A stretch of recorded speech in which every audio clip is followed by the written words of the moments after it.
Welcome everybody to the meeting of the Communities Overview Committee.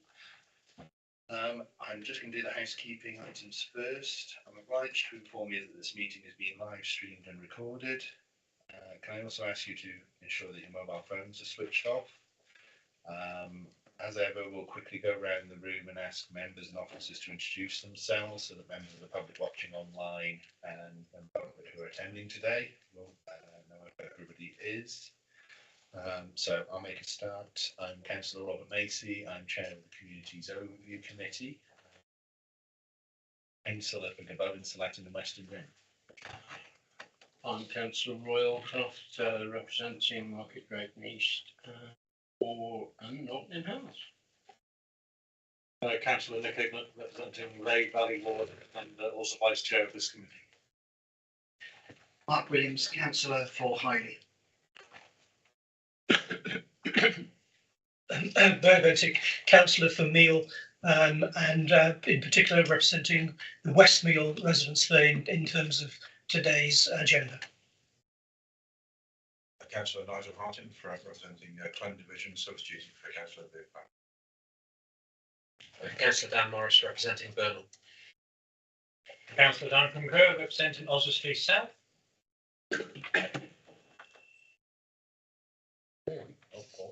Councillor Christian Lee, representing Bridge North East and Astley Abbott. Rob Wilson, representing Copthorpe. Daniel, do you just want to introduce yourself? Daniel Webb, I'm the Councillor for Screen Officer. And Emily Marshall, Committee Officer. Okay.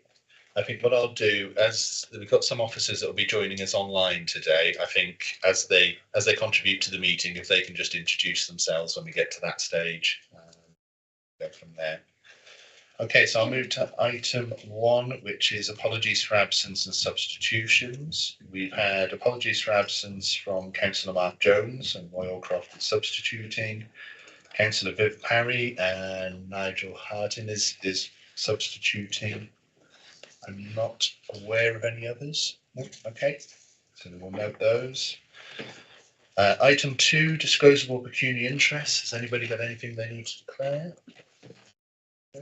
Okay. Item 3 is the minutes. To consider the minutes of the Communities Overview Committee held on the 21st of September 2022. Is there anything anybody wants to raise in the minutes? Okay. Can I just get a proposer and a seconder for those? Kristen, thank you. Duncan, thank you. Item 4 is public question time. So we've received one public question. The question has come from the Shropshire Flood Action Group Forum. Mr. Bob Haddon, chairman of the group, is in attendance, and I would ask you if he would like to join us and put the question to us. Thank you, Chairman. Good morning, everyone. Thank you very much for the opportunity to put the questions to you. As I said, my name is Bob Haddon. I'm from the Shropshire Flood Action Group Forum. I actually reside in Shirehall, which I'm chairman of the Shirehall Flood Partnership Group. The SFIGF Shropshire, which has 9 experienced affiliated community groups and has been created and mentored by the National Flood Forum, and all the flood action groups reside in Shropshire. There are 3 parts to the question, and the questions were taken from the committee overview report dated the 24th, 2021. And the question of the committees are: what funding has been made available to community groups in direct relationship to assisting communities with their community flood action plans? Also, what progress has been made on Shropshire Council's response to the 2020-2021 flood events identified, and the need for improvements, the current procedures and the way that the council will respond to future severe weather events. And a work to update these plans is now underway and what has been done. And the last part of the question is: can you also state what progress has been made in creating greater links with flooded communities? Thank you. Okay, thank you for your questions. Obviously, we've gone back to officers and endeavoured to get the answers to those. So I'm just going to ask Daniel if you'll go through the responses to those. Thank you. Hello, Daniel Webb, Overview Scrutiny Officer. In response to the first question, the response from the portfolio holder is Shropshire Council are committed to supporting communities not only in the development of community flood action plans, but also in providing the tools to allow them to take action to help them become more resilient to future floods. Once communities produce action plans which have been approved by both the NFF and Shropshire Council, additional funding will be made available to supply the appropriate equipment to allow them to deliver their action plan effectively. It is not possible to put a value on this expenditure until all action plans have been completed. In response to the second question, Shropshire Council have commenced work on updating the severe weather plan. However, due to resourcing issues within the flood and water management team, it has not been possible to complete this piece of work. Work on the plan is ongoing. And in response to the final question, following the 2020 floods, Shropshire Council have worked with the National Flood Forum to support the establishment of 10 new flood action groups in Shropshire. And the council continue to support a total of 22 groups across Shropshire.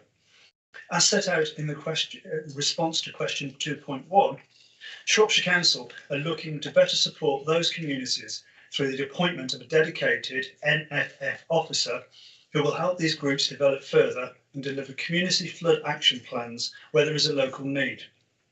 Shropshire Council are committed to strengthening the relationships with communities going forward, and the council's flood risk management team view community engagement as an integral part of their role and have helped the NFF facilitate discussions with other risk management authorities on a range of topics in multi-agency meetings. Okay, thank you, Daniel. I think you can see from the response, we will regard it as an ongoing issue and something this committee will continue to look at. But as you've done today, if there's anything you want to raise, you're more than welcome to bring it back to this committee in the future. Thank you very much. Okay, thank you. Thank you.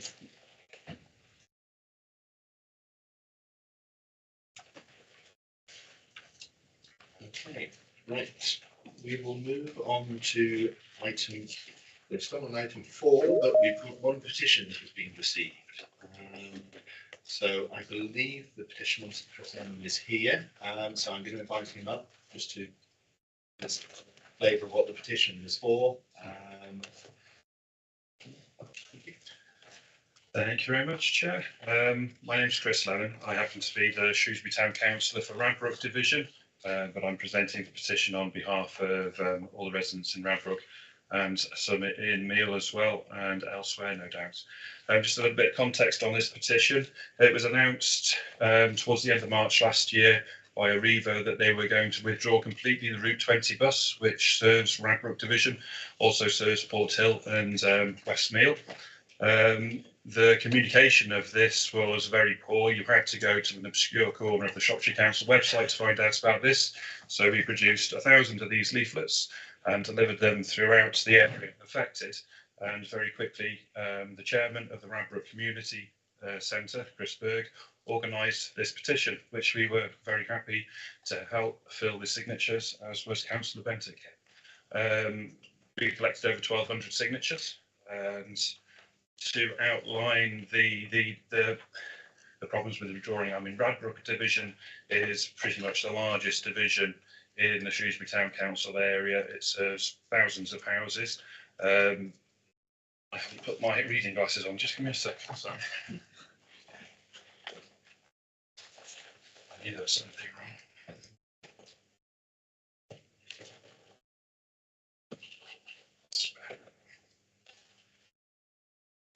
And we heard many tales of real hardship that withdrawing the bus service would cause. To give 2 examples, we had a lady who was using the bus to visit her 2 adult sons who were in separate care homes on the other side of Shrewsbury, one out towards Hacknell, one in Sundorne.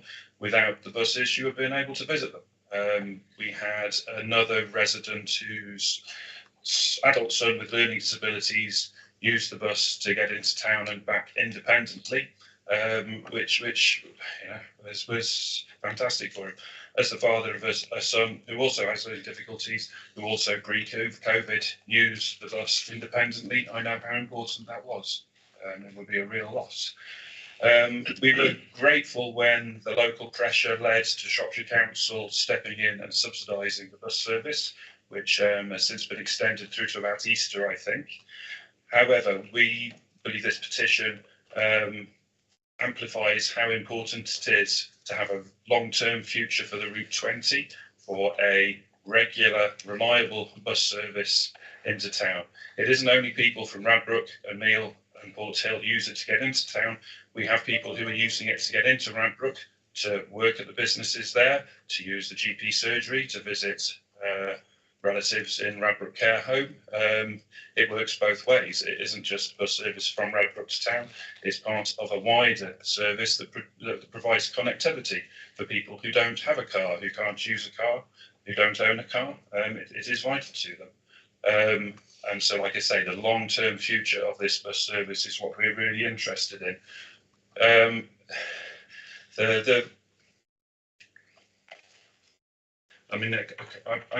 In my day job, I have a career in public transport, which I've worked in for most of my life. I know that if you provide a regular, reliable service, people will use it.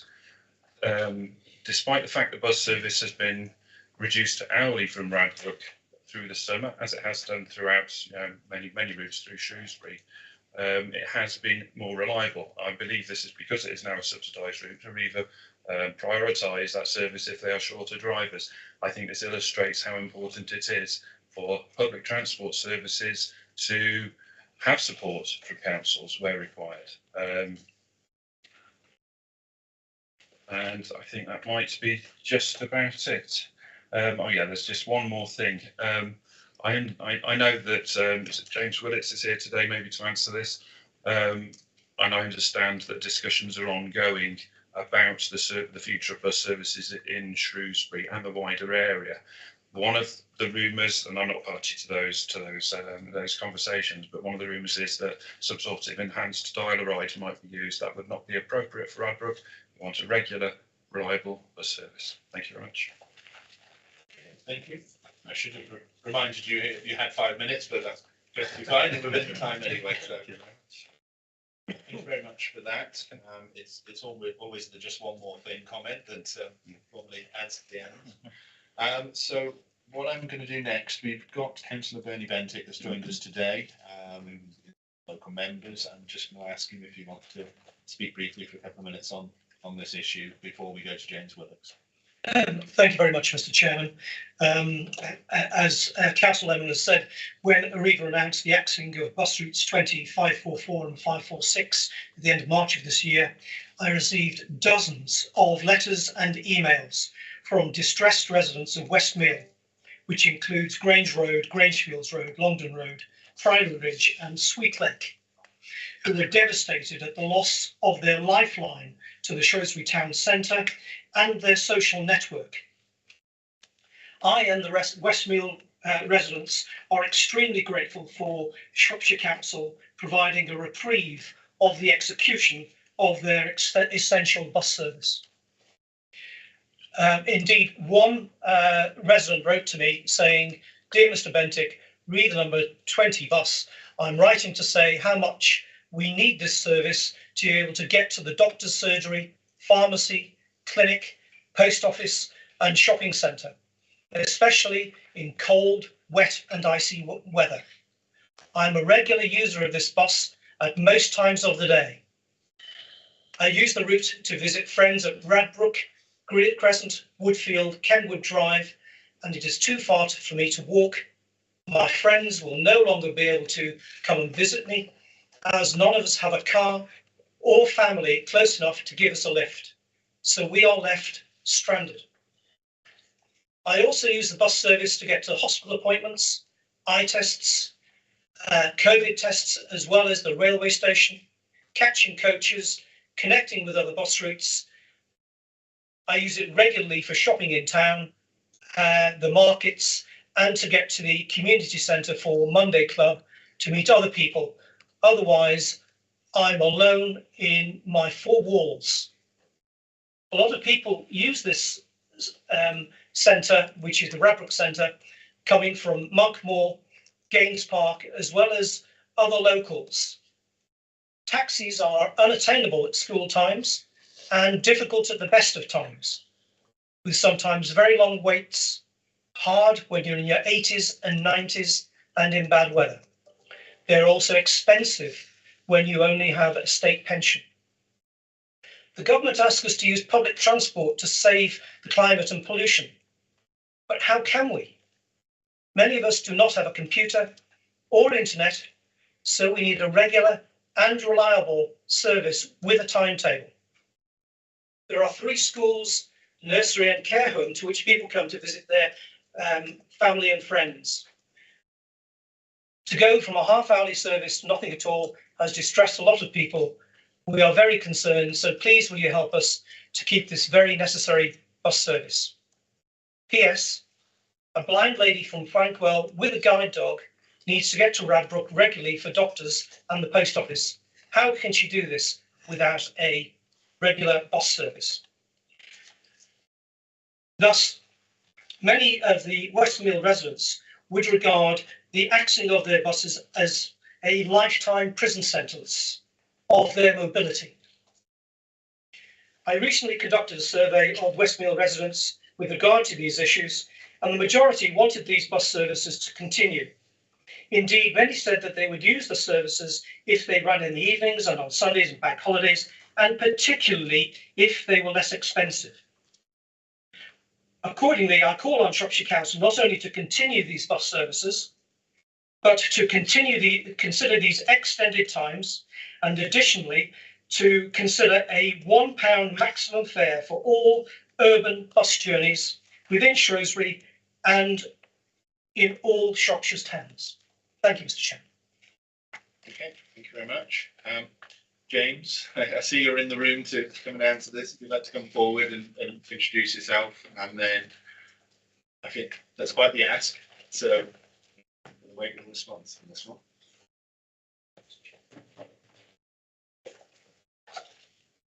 Thank you, Chair. Just to introduce myself, James Willicks. I manage the passenger transport group, so public transport, school transport, and other elements to do with that. So I've done a written response, which I'm happy to send on to the people that produced the petition, if that's useful, Chair. But if I read that response now, and then happy to evolve that as you wish as we go beyond that. Thinking about Mr. Councillor Bentinck's question. So, firstly, thank you for the petition regarding the continuation of council financial support for the number 20 bus service from Radbrook to Shrewsbury into the town centre. As was said, we know this bus service was commercially a registered one until the end of March, beginning of April this year, when Arriva informed the council that the service was to be withdrawn due to pressures on its affordability. And this was mainly a result of the pandemic, the slow return of passengers to public transport, and then subsequently, of course, the rising costs in fuel, etc. At that time, the council stepped in with the emergency financial support to ensure that the service was retained until the end of March 2023, which was just mentioned, that's the period the current financial agreement has been put in place. This coincides with the date that the government's revenue support scheme for bus services ends. So the government, since the beginning of the pandemic, or virtually the beginning of the pandemic, have been providing some revenue support to the council to provide that onto the bus operators to compensate them for a loss in these passengers, but it hasn't been the complete compensation for those passengers. So despite that revenue support, Arriva felt that service was no longer affordable, but that support ends at the end of March. But it should be noted that the council's financial support for this service in total was in excess of any revenue support that was received for that service from the government. So it's a significant investment by the council to pick up that service. We are very conscious, of course, from the petition and the comments that Councillor Bentinck has also said, that members of the public, and especially those that have signed the petition, want to know what is to happen to with the service from that period, the end of March, beginning of April next year. And that indeed stands for a number of other bus services the council stepped into support at the same time during the same period. So there was a number of other services other than the 20, the 544, the 546 across the county that were in the same position. We're very conscious that people want to know from April what's going to happen with those services. With that in mind, we fully appreciate the importance of Bus Service 20 and bus services to local communities, and we appreciate that uncertainty over the future is of great concern to residents, as Councillor Bentic has explained. The Council will, of course, need to ensure that any support it does provide, or is thinking of providing post-April 2023, is undertaken within the context of very challenging economic situation we find ourselves. And we are currently liaising with the operators of these bus services, so Arriva and the others that we're financially supporting, to understand what support they may need from April 2023, because it might be different to the support that we've actually provided to date, bearing in mind the environment we found ourselves in with the cost of fuel, etc. And our intention is we will confirm what support we may be able to provide in the next few weeks once that process is completed.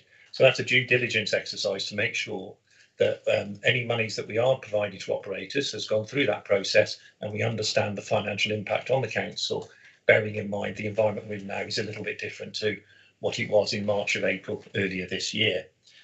But it's important to mention at this stage we are looking beyond this short-term financial support. I think the gentleman that brought the petition said what is going to happen with public transport long-term. And we're looking to the future and how we can transform public transport, and we'll probably all be aware of the bus service improvement plan bid that we put into to government for 96 million, and the latest one of 36 million in the Luff 2 transport round, and we're waiting for the outcome of that around about Christmas. So we are working to provide services for residents and visitors that reflect the world we now live in, because it's quite different to the one pre-pandemic in many ways, and people's travel needs are fundamentally different. And that is the reason that one of the fundamental reasons we put together with members a cross-party member working group to look at public transport and how we can potentially, transform public transport to reflect people's needs for transport, because I think it was widely acknowledged public transport before the pandemic numbers were reducing significantly in every area of the country year on year. So something needed to be done before the pandemic to arrest that slide, and something needs to be done after the pandemic even more so. And that's what the working group are looking at. And we're hoping that in the next few weeks we'll be able to publicise some news on some of the items that we've been looking at through the working group and the positivity that might bring to the network going forwards. But that was my written response. If there's any subsequent things you would like me to comment on, Chair, I'll look to Daniel. I believe we've had a written response. You can explain what we've had in. I've had a written response from Councillor Roger Evans, leader of the Lib Dem group, and also a member of the Transport Working Group, Task and Finish group that James Willicks has mentioned earlier. I'll just read his statement out. Further to James's response to the petition, I would like to add a few words in support of the local authority's work to ensure the future operation of bus services to Radbrook, Meal, Pulverbatch and Longden. I'm a member of the cross-party working group of elected members that is supporting officers' work to develop public transport in Shropshire. The group has been involved in the work to keep the number 20 bus service running. We are aware of the work taking place to ensure the future viability of all services across Shropshire. Due to commercial sensitivity, I am unable to share with anyone the Council's future proposals. I would, however, like to assure residents that the need for a bus service is a top priority and is recognised. I'm confident that a bus service for the area, when they are announced early next year, will address their concerns about the viability of services from April 2023. Thank you, Chair. Okay, so I think that probably echoes what James has put into place. Obviously, from our point of view, you've heard the next few weeks. Hopefully, there'll be some further developments and so on. So, thank you to the petitioner for bringing it to our attention. Thank you, James. Might now ask a question. Sorry. What is it about? Yes. Yeah, it's only a simple question, really. I understand that the government's subsidy comes to an end in April, but I understand equally that may not be enough because of other things that have happened. But can you tell us what that subsidy to the Shropshire Council is annually? Sorry, Councillor Kerr, do you mean the money we receive, how much we receive from the government, or how much we spend on bus services? Both actually be useful, wouldn't it? But I was asking for how much money the government has given us following COVID to assist in money bus service. It depends on service by service, to be honest. So cumulatively, off the top of my head, I don't probably want to do that right now because I'll probably get the number wrong.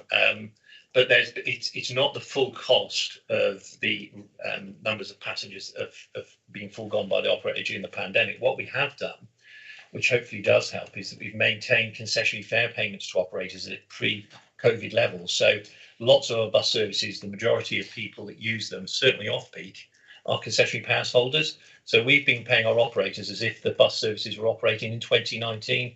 Councillor Kerr, so we've managed to keep those services financially viable by doing that. Some of the money that we've had from the government has gone to all of those services across the county that have received that revenue support. It's just that some of the additional services, like the 20, and there are a few others in the county, have received additional support beyond what the revenue support would be, just between the gap between the revenue they were getting and the revenue they are getting. So we can certainly supply those figures, but to do that off the top of my head right now is probably not appropriate. But for public transport itself, if you want to know the number for public transport and the spend on transport, and there's lots of elements to it, roughly contracts is around about £3 million, and then it's circa another £3 million for concessionary fares. So it's in excess of 6 million. Yeah, I mean, by all means, give me the information. The thing I was looking for was obviously the government said COVID's had an impact on bus operators. Here's some money to councils to assist them in that. How much money did we receive this year? And by all means, email me if it's not available. Yeah, I get that, but that's the figure I was looking for, rather than the total cost of all the money we put in. Fair enough. We can do that for you because it's just we break it down service by service. But that's the money that's dropping out from April, as I understand it. I just need to know how much we're losing when that money drops out, because I think it's important information. Certainly.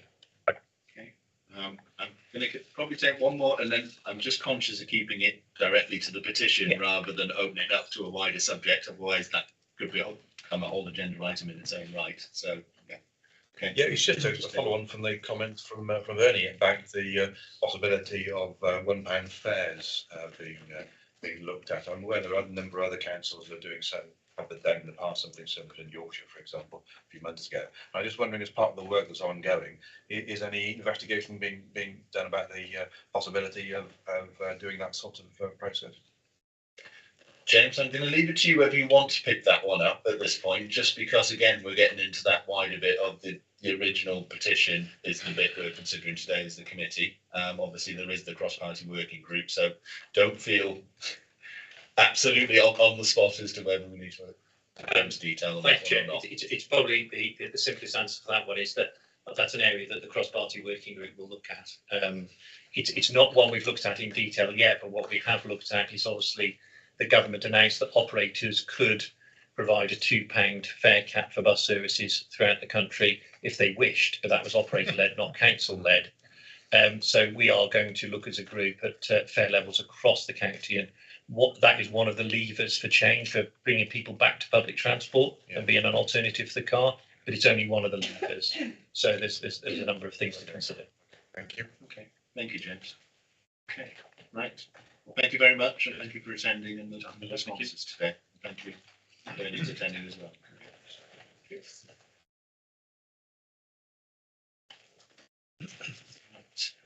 I'll just run through item 5 because that's member question time, and we haven't received any member questions for this meeting. Item 6, we've got 2 of the bigger items on our agenda today. Item 6 is tackling domestic abuse. You'll remember it was early last year that we considered an item and was asked to be added to our work programme looking at domestic abuse. At the time, we had, I think, Laura, who's joining us online today. I think you gave us an update of where it was up to, what the new legislation meant. And then we said we'd bring it back to a subsequent committee when it had developed a bit further to see how we're meeting our responsibilities. You've had a pretty extensive report sent to you. So covering this item, obviously we've got Wendy Baldwin here joining us today, who's our Domestic Abuse Development Officer. So thank you for attending. So members have had the report, so I've just drawn their attention to that, but I don't know who would like to just introduce the report, Wendy? Yeah. Either way. Sorry, I was going to say I'll leave it in Wendy's capable hands. I'm just here to support. Okay. Thank you, Laura. Thank you. Just as an introduction, then yes, I'm Wendy Boyden, Domestic Abuse Development Officer. Been in this post now since April of this year, so just the 8 months. You've had the report, you've had a copy of the needs assessment, and you've had a copy of the draft Shropshire Safe Accommodation Strategy. The overview of the report is just to remind us of our statutory duties, which are in there in terms of Part 4 of the Domestic Abuse Act, in terms of creating a needs assessment, writing a strategy around support into safe accommodation and publishing that strategy. And I've just talked you through those things and giving you a bit of an overview of where we're at. So we have completed the needs assessment, and I have completed the strategy, which I've brought to you hopefully to have sign off so that we can have that published. It has been seen by the SSCP Strategic Governing Board as well, and they were happy with it earlier, end of last week. So just really need sign off from you guys to say that you're happy so we can publish that. We're on track now in terms of our statutory obligations and what we needed to do from the Domestic Abuse Act, which is really good. And our next steps are in relation to the work we need to do are around creating a wider strategy, and we talk about that in the Safe Accommodation Strategy. We only have a statutory duty to complete this one that I have presented to you, but what we want to do as a local authority is create a strategy that's a partnership-led strategy that looks at domestic abuse in its wider context and not just around supporting safe accommodation. And we're also considering whether we look at violence against women and girls and domestic abuse as one or to keep them separate. That's where we're at, and I don't know if there's any questions on any of that or if you want me to go into any more detail at this stage. Okay, so you'll have seen them in the paper as Wendy's outlined. It's those first 2 duties really that are the focus at the moment. So I will open it up to members first and then we'll go from there. Duncan? Yeah, thanks to Wendy and her team. I think it's a very comprehensive report, perhaps long overdue, but it's a very good report. It is very sobering, though, to read the extent of the unmet need. If I just draw your attention to paragraph 6.5, if we look at people who are surviving domestic abuse, and don't forget domestic abuse is the biggest killer of women in this country. If a woman is murdered in this country, it is most likely to have been as a result of domestic abuse. So it's saying that fewer than half of the survivors were able to access community-based support, and only 28%, so it's only a quarter, saying that was easy or straightforward. And if you look at men, and men can be affected by domestic abuse, and non-binary survivors, over 2/3 are saying it's very difficult or quite difficult to get the support they need. So we've got a huge amount of unmet need in this arena, and this is a step towards it, but identifying the problem is only the first of what needs to be very many steps to actually resolve the problem and actually give some hope and some services to people who are suffering. One that the interesting statistics in there is only 7% of survivors who wanted the perpetrator to receive support or to change their behaviour were able to get it, and just 29% of survivors who want support for their children. So children are hugely affected by domestic abuse. It can have long-term consequences, which can be highly detrimental to them, both socially, but economically, and ability to earn a living in the workplace and everything else. And it's absolutely vital that we get support for children who have been traumatised by domestic abuse at an early stage. Well, just 29% of time our victims tell us that is actually happening. And I know from speaking to our own children's services, who do great work, don't get me wrong, but there is not a therapeutic service available to deal with the children who have been traumatised as a result of the cases they're dealing with. So this is a significant step. I do urge, and Wendy will have to forgive me here, that we need to go much further than this. We're in the middle of White Ribbon Week, for goodness sake, and there's nothing, to my knowledge, the council's put out about White Ribbon Week at all. White Ribbon Day is on Friday. There's no press release. There's nothing the council's doing. What is White Ribbon Day? White Ribbon Day is the international day when we can encourage men in particular to make a stance against violence towards women and girls. You'll see sports clubs, we've done an event in Oswestry, but other communities involved. The Shropshire Council needs to take a lead in this. And I know there's a lot of work to do in that arena, but we've passed a council resolution to become a white ribbon authority. And I would hope that by now we'd start to see the detailed plan to do that. And if the resources are lacking to do that, I think we need to report to the cabinet to say the cabinet needs to make those resources available because the council has resolved that this authority becomes a white ribbon authority, and that was resolved a year ago. So either this is important, it needs to be on, or are we just paying lip service to it? But generally, this is a good step in a good first step, but it's only the first in what must be a whole flight of steps if we're going to actually make sustainable change. May I come back on the white ribbon? Yeah, Just to give a bit of an update where we're at with that.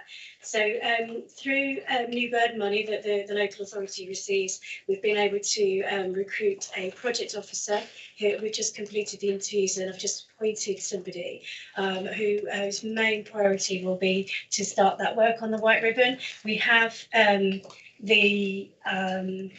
already spoken to White Ribbon themselves. We have the accreditation timeline. We have a plan in place of what we know we need to do. We haven't started that because I haven't had the capacity to do so in the reality. But having this project officer, that will be, it is a female that we've appointed. It will be her main task to look at that, and also the Domestic Abuse Housing Alliance accreditation that we would like to do alongside both of those things. There absolutely are resource issues, and they are things that we are looking at within the local authority to address those and see what we can do. In terms of this year's campaign, we know that we haven't had capacity to do a big campaign. What we are doing is we are going to be putting across internally some campaign that links with the World Cup. That's going to go out onto the internal intranet, not sure of what you call it, but the lock screen, is it, to that on Friday. We're also hoping to send out across our social media and different things the message that violence against women and girls isn't acceptable, and to also we have a perpetrator programme, a voluntary perpetrator programme in Shropshire at the moment for men that wish to change their behaviour. And we've just opened that up for self-referrals, so we're going to launch that on Friday as well as part of that. This is men standing up and saying, we don't accept this. So it's coming from a point of view of a perpetrator standing up and saying, I no longer want to do this behaviour and I want to have support to change. So it's really small, it's really little, it's nowhere near as big as our other neighbours and people, but that will be 16 days of action will be part of the plan of the project officer going forward. That will be on their agenda going forward year on year from now on, really. So we are doing it, but you're absolutely right, Councillor Kerry. It is very small at the moment, but I do think that we're in a better position now than what we were at least a year ago, if not, 8 months ago. Yeah. Okay, that's right. Yep. That's it. Just a quick question, basically. Recognise the amount of work that's gone into this report, and certainly impressive. I'm just concerned that in the long term, the development of staff, the recruitment of staff for this to keep the ball rolling, and the funding come for it. How confident are you that you can get the staff and the funding to keep this ball rolling? They're kind of interesting questions, really. In confidence in relation to funding, we know there will be funding from new burden funding for the next 2 financial years. We know that. They have said that. They haven't announced how much, but they have indicated that it will be on a par with what we've had in the previous, this financial year and the previous financial year. So we are aware that that's the money that we are pretty much guaranteed to get until 2025. There's never a guarantee on funding, we know that, but as much of a guarantee as possible. And that's due to be announced any time. The Department of Levelling Up have sent out to say that they are due to announce that any time now. So that's the new burden money. Other than that, though, there is no mass confidence, because the world of domestic abuse, unfortunately, funding comes in and then you have to consistently keep applying for it. There's a new pot that came out this week from the Home Office for community-based services. that local authorities can bid for but can't actually then take control of. We can be leads, but we have to work with the sector, so we have to work with our specialist services and providers. I've pulled that together. We've got a meeting on the 9th with our local specialist providers to look at that. We're in a commissioning round at the moment. We've got a live tender out at the moment for our victim services. For our perpetrator services, we're waiting on announcement for funding because that we don't have that within the local authority. We don't have that money at this moment in time. In terms of building the infrastructure within the local authority, that's conversations we're having across the partnership as to how we do that from an SSCP point of view. Domestic abuse is part of safeguarding, but it's also part of public health. It's also part of everyday life. So we need to be careful and mindful about where we pitch that and at what point. But we need all our partners. We need the 5 big partners and statutory bodies to be on board with this. And they are all on board with it. So it's a work in progress and it's conversations being had. But you can never come to the table and guarantee money. And you will all know that. But we're doing the utmost that we can to get what we can. Just ask, obviously it's set out in the report who the partners of the Safeguard Partnership. I just wondered if you wanted just to elaborate who they are, and then their role is partly governance and consultative. So I was just wondering what sort of things they do. Yeah, so the Domestic Abuse Act said that as a local authority, our other statutory duty, as is mentioned in section 3 of the report, is around the creation of a domestic abuse local partnership board. In Shropshire, we always had a county forum that was well represented by all agencies. The SSCP was created, which was the Community Safety Partnership coming together with adults and children. And when the DA Act was coming out, it was felt by the local authority Preening that the two would merge and that the local authority's functions that it needs to do under a domestic abuse local partnership board and the fact that domestic abuse was a priority under the SSCP meant we could combine them. So the local authority's DA partnership board sits within the priority group under the SSCP. So the governance sits within the SSCP. Excuse my arms. Sits within the SSCP. Don't worry, I think everybody's getting the helpful part of where something sits in a difficult diagram. So yeah, the SSCP governance group are the oversight currently for the domestic abuse work that we're doing. But the local authority has the responsibility over some of it.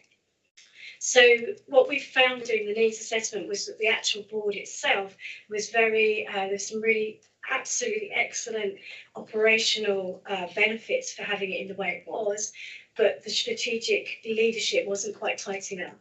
So we've gone back to the partners, and the partners being the ICS, ICS, probation, police, fire, and the local authority, top 5. Gone back to them just last week and said we want to actually really look at it as a local authority and reposition it. And we're looking at a slightly different structure, which we're working on currently. But the current feel is that the governance will still sit with the SSCP top 5, of which the local authority are part of, because then that gives that big oversight across the whole partnership of those 5. But then the main group will be part of our providers, so our specialist providers, so that we can bring in lived experience, because we need the voice of lived experience, adults, children, perpetrators, victims across the board, and we're working on how we do that. And then underneath that, there'll be working groups looking at specific areas, such as children, such as housing, that we need to focus on specifically so that we can get that right. Thank you. Can I just talk about who's actually going to write the strategy? Who does it fall to? Well, that was a discussion last week as well. I'm happy, and I think the term being used last week was that the pen sits with. I think that was, and Laura's nodding her head, so that was certainly what I heard. I think the pen's going to sit with me in actually writing it. But what we've said is we need the partners. So we've asked each one of the strategic partners to nominate their strategic domestic abuse lead that I will then work alongside. And then we'll have these working groups of the operational people building into that. So we'll use our needs assessment as our document to work from. We'll agree our priorities. We kind of set them out what we think they might be. We'll agree our priorities to look at, and we'll come together. And that's that's where I'm at. So I need the project officer on board to do the white ribbon stuff so that I can concentrate on the strategy. We did the needs assessment. Whenever you do these things, did it tell us anything we didn't know? It didn't tell me anything I didn't know. But I think that what it's really done is it's highlighted to the other areas how much is still missing, and that need, as Councillor Kerr mentioned, the big need in certain areas, the lack of, it's a public document, so the lack of referrals sometimes into specialist services and why that is, and the lack of responses that people out there that are trying to find services, because nobody really knows. And so it's really highlighted a big training need, and that's where resources will really need to be looked at around that training need. And when people present to any person, whether that's their GP, whether that's housing because they're presenting as homeless, whether it's going into a community centre, that somebody knows how to respond to it, and that's what we need to do, and that's what the White Ribbon helps us do in raising ambassadors. It's what Domestic Abuse Housing Alliance and DAHA accreditation allows us to do. But at some point that will involve funding, as Councillor Allcroft was talking about. We need to find how we can fund that and how we can build that infrastructure internally so that we can get that out there. So it didn't tell me anything I didn't know, so I was pleased about that, but I think it's given other people a big insight as to those gaps and the reality of those gaps. So as I put my councillor hat on, I'll look for any other members after this one, but I suppose, is there something that, and forgive me if I have missed it, that goes out to councillors on a regular basis, or others that sort of come into contact with the community, just for some things they should just keep an eye out for, or something like that? I'm not saying they become, obviously they wouldn't be the full referrals and so on, but they may well be signs that they can just pick up on now and again. There isn't. It's a really good idea. It's definitely not one that's been in my head to actually do something for you guys. I've gone around to all the internal teams and talking about things to look out for and flags, and we're doing some training. We've brought in some training for our housing service, because obviously the statutory duty specifically mentions accommodation. So that's ongoing at the moment, and that's looking at what you could think about, what you might hear on the telephone, what you might think, so you can identify it quicker and then know how to respond. So I will add this area of work as well to that, kind of thinking about how we pass that message out to everybody. That's a good point, thank you. Just to comment on the latter thing, the Welsh Government, you probably know this, implemented a legislation which required every councillor and every council employee to have very basic training on domestic abuse. Why should they have that? Well, I mean, I personally was responsible in the council I worked for in that time. There was a woman who was killed by a partner. The last person she'd spoken to had been the dustbin men. She'd said to the dustbin men she was a bit worried. They haven't got a clue what to do. They sort of knew her, but they didn't do anything with that information. Now imagine how they feel now. So it's just looking out, being aware of what the early signs could be, and being aware of what to do with that information if somebody speaks to you, because, you know, all people out there in the community look upon council employees and councillors as somebody slightly impartial. They might not want to talk to social workers, they might not want to talk to police because they might fear the repercussions, but they might say something to you or to some council staff. And the last thing I'd want is that person to not know what to do, and then something dreadful happens and they're going to feel mortified for the rest of their life. The other thing I was going to say is that I think the role of scrutiny, as I understand it at all, is to make some recommendations to the portfolio holder. So I was going to suggest that I think we ought to welcome the work that's been done. Delighted by the news there's going to be a project officer to take forward White Ribbon, but do express a little bit of concern that we are not doing anything publicly about White Ribbon Day, which is 2 days away. And that wouldn't cost any money, but in these 2 days, it would be perfectly possible to put out a press release, have a photo call for the leader just to endorse, or somebody else just to endorse the White Ribbon message. Is that important? Yes, it is, actually, because if you're somebody out there in the community, buried away somebody affected by domestic abuse, the fact that you see at the top of the organisation of Shropshire Council, they are concerned about domestic abuse and want help to be given to you is important. And so to not take advantage of that opportunity, and I'm not, no criticism of, all the resources, but I do think we're just not missing a very simple thing of doing a simple press release and putting it out there that we as an organisation are concerned about this issue. And if you are a victim of it, do report it to the police. seek help. Don't suffer in silence, because one thing we know is that people who suffer in silence have a very poor outcome.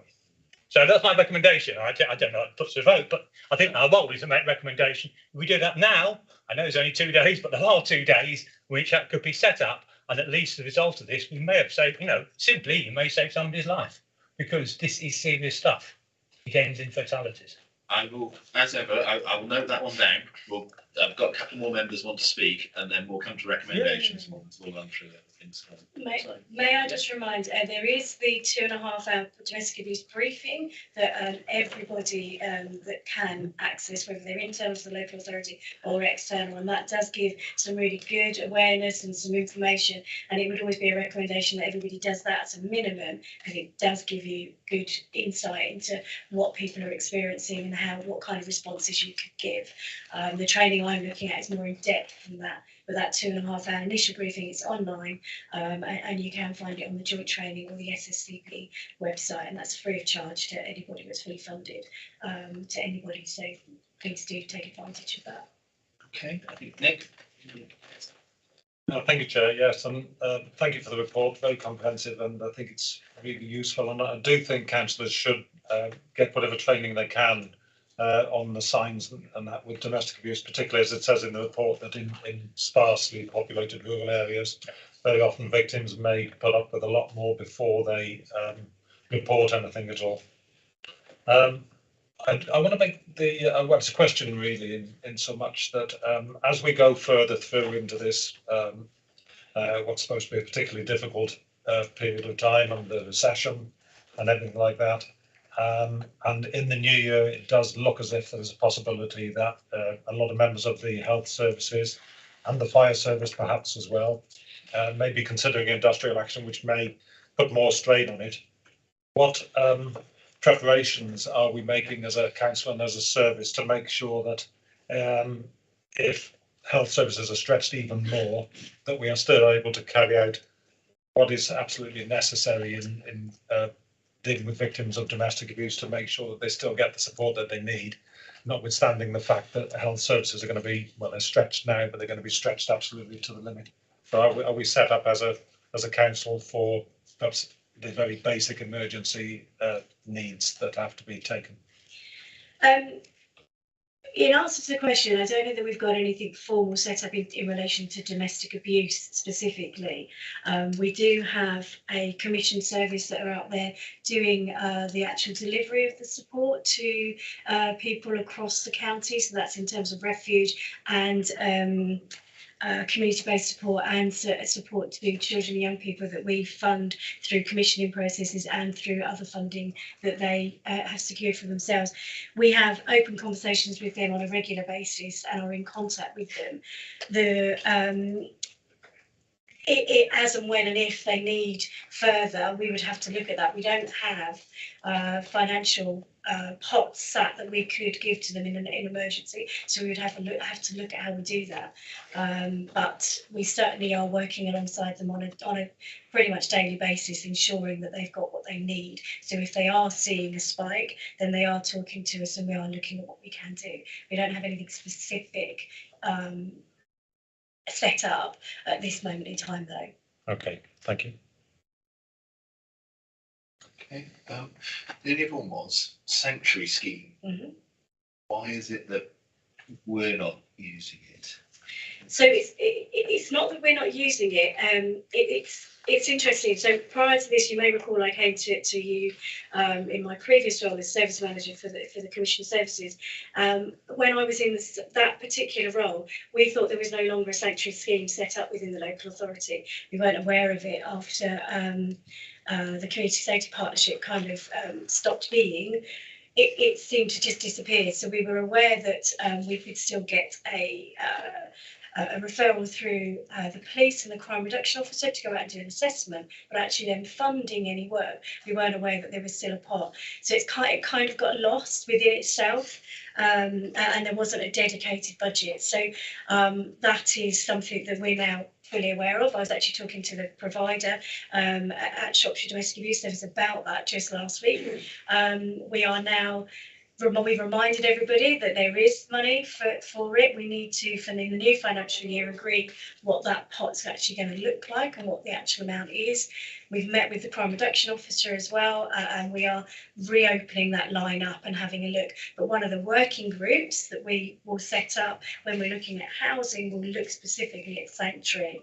And there is a national working group of local authority leads like myself that are meeting next Monday, because we're all looking at how we can do sanctuary better. So we're all coming together, and there's some really good practice that we want to share, and some really good things that have gone horribly wrong. So we're going to learn from, and we're coming together next Monday nationally to talk about that.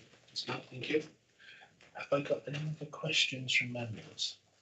So just taking the point of recommendations, I'll just take you back to the report that we've had. The recommendations within there were committee members to note the work completed to set up a domestic abuse local partnership board, further note the production of the needs assessment and safe accommodation strategy, and identify any areas for further development. So are we happy with the first two of those, of noting them? Yeah, okay. I think we'll roll into that, maybe that we welcome them and the progress that's been made, taking on Councillor Kerr's point to date, and we look forward to it progressing, and we'll have it back at a future point. I can see a hand raised from the probably former portfolio holder. Current portfolio, sorry. Okay. Purely as you mentioned Councillor Kerr's point, I know Laura was trying to come in on that a moment ago. Okay, right. Sorry, Laura. Sorry, yeah, it's all right. I was going to email separately, but I was just going to suggest, I think the press release, Councillor Kerr, is a really good idea, and absolutely we can pull that together in the next 2 days. But I'd actually respectfully ask if there are any male councillors that would put together that statement, rather than that be the leader of the council, given that White Ribbon is the campaign for men against domestic abuse. I just think that actually if we could get a cross-party support of male councillors, that would be quite powerful actually as part of a press release. Okay, so if we come on to that one, so we'll note the work and thank you and so on and welcome it. I think, yeah, we'll make the recommendation that the council makes a public statement around White Ribbon Day. If we refer that, taking Laura's point, I think if we refer that back to Cabinet and see who's the most appropriate to make that statement on that behalf, that would be good. I think just picking up on the other bits, I think the only other bit was around, do we want to make a recommendation just to remind councillors about the online briefing and suggest that it would be something that would be useful for them to take part in? And just the recommendation, as we said before, of maybe some information for councillors, the signs they can spot and so on. Obviously, from our point of view, that doesn't have to be just to ourselves. We could then ask Selk or others to share that if that's appropriate. Our club is just more eyes looking for the right signs, I would guess. Parish councils as well. Yes, that's what I'm thinking. They could circulate it to their members, and there's an awful lot of those out there in Shropshire. So yeah, if everybody's looking for the right signs, that'd be good. Have we got everything in those recommendations? Is there anything else? Are you happy for me to publish? Are you happy that the draft strategy that we've done, I can send that off to the Department of Levelling Up? Yeah. I think from our perspective, yeah, from your perspective, yeah. I think we've had that, and thank you for the level of detail as well. It shows how much level of detail there is just in the preparation as well. So in that case, thank you very much. Thank you for attending today, and I've no doubt we shall see you again in the future when we reach that stage. Thank you.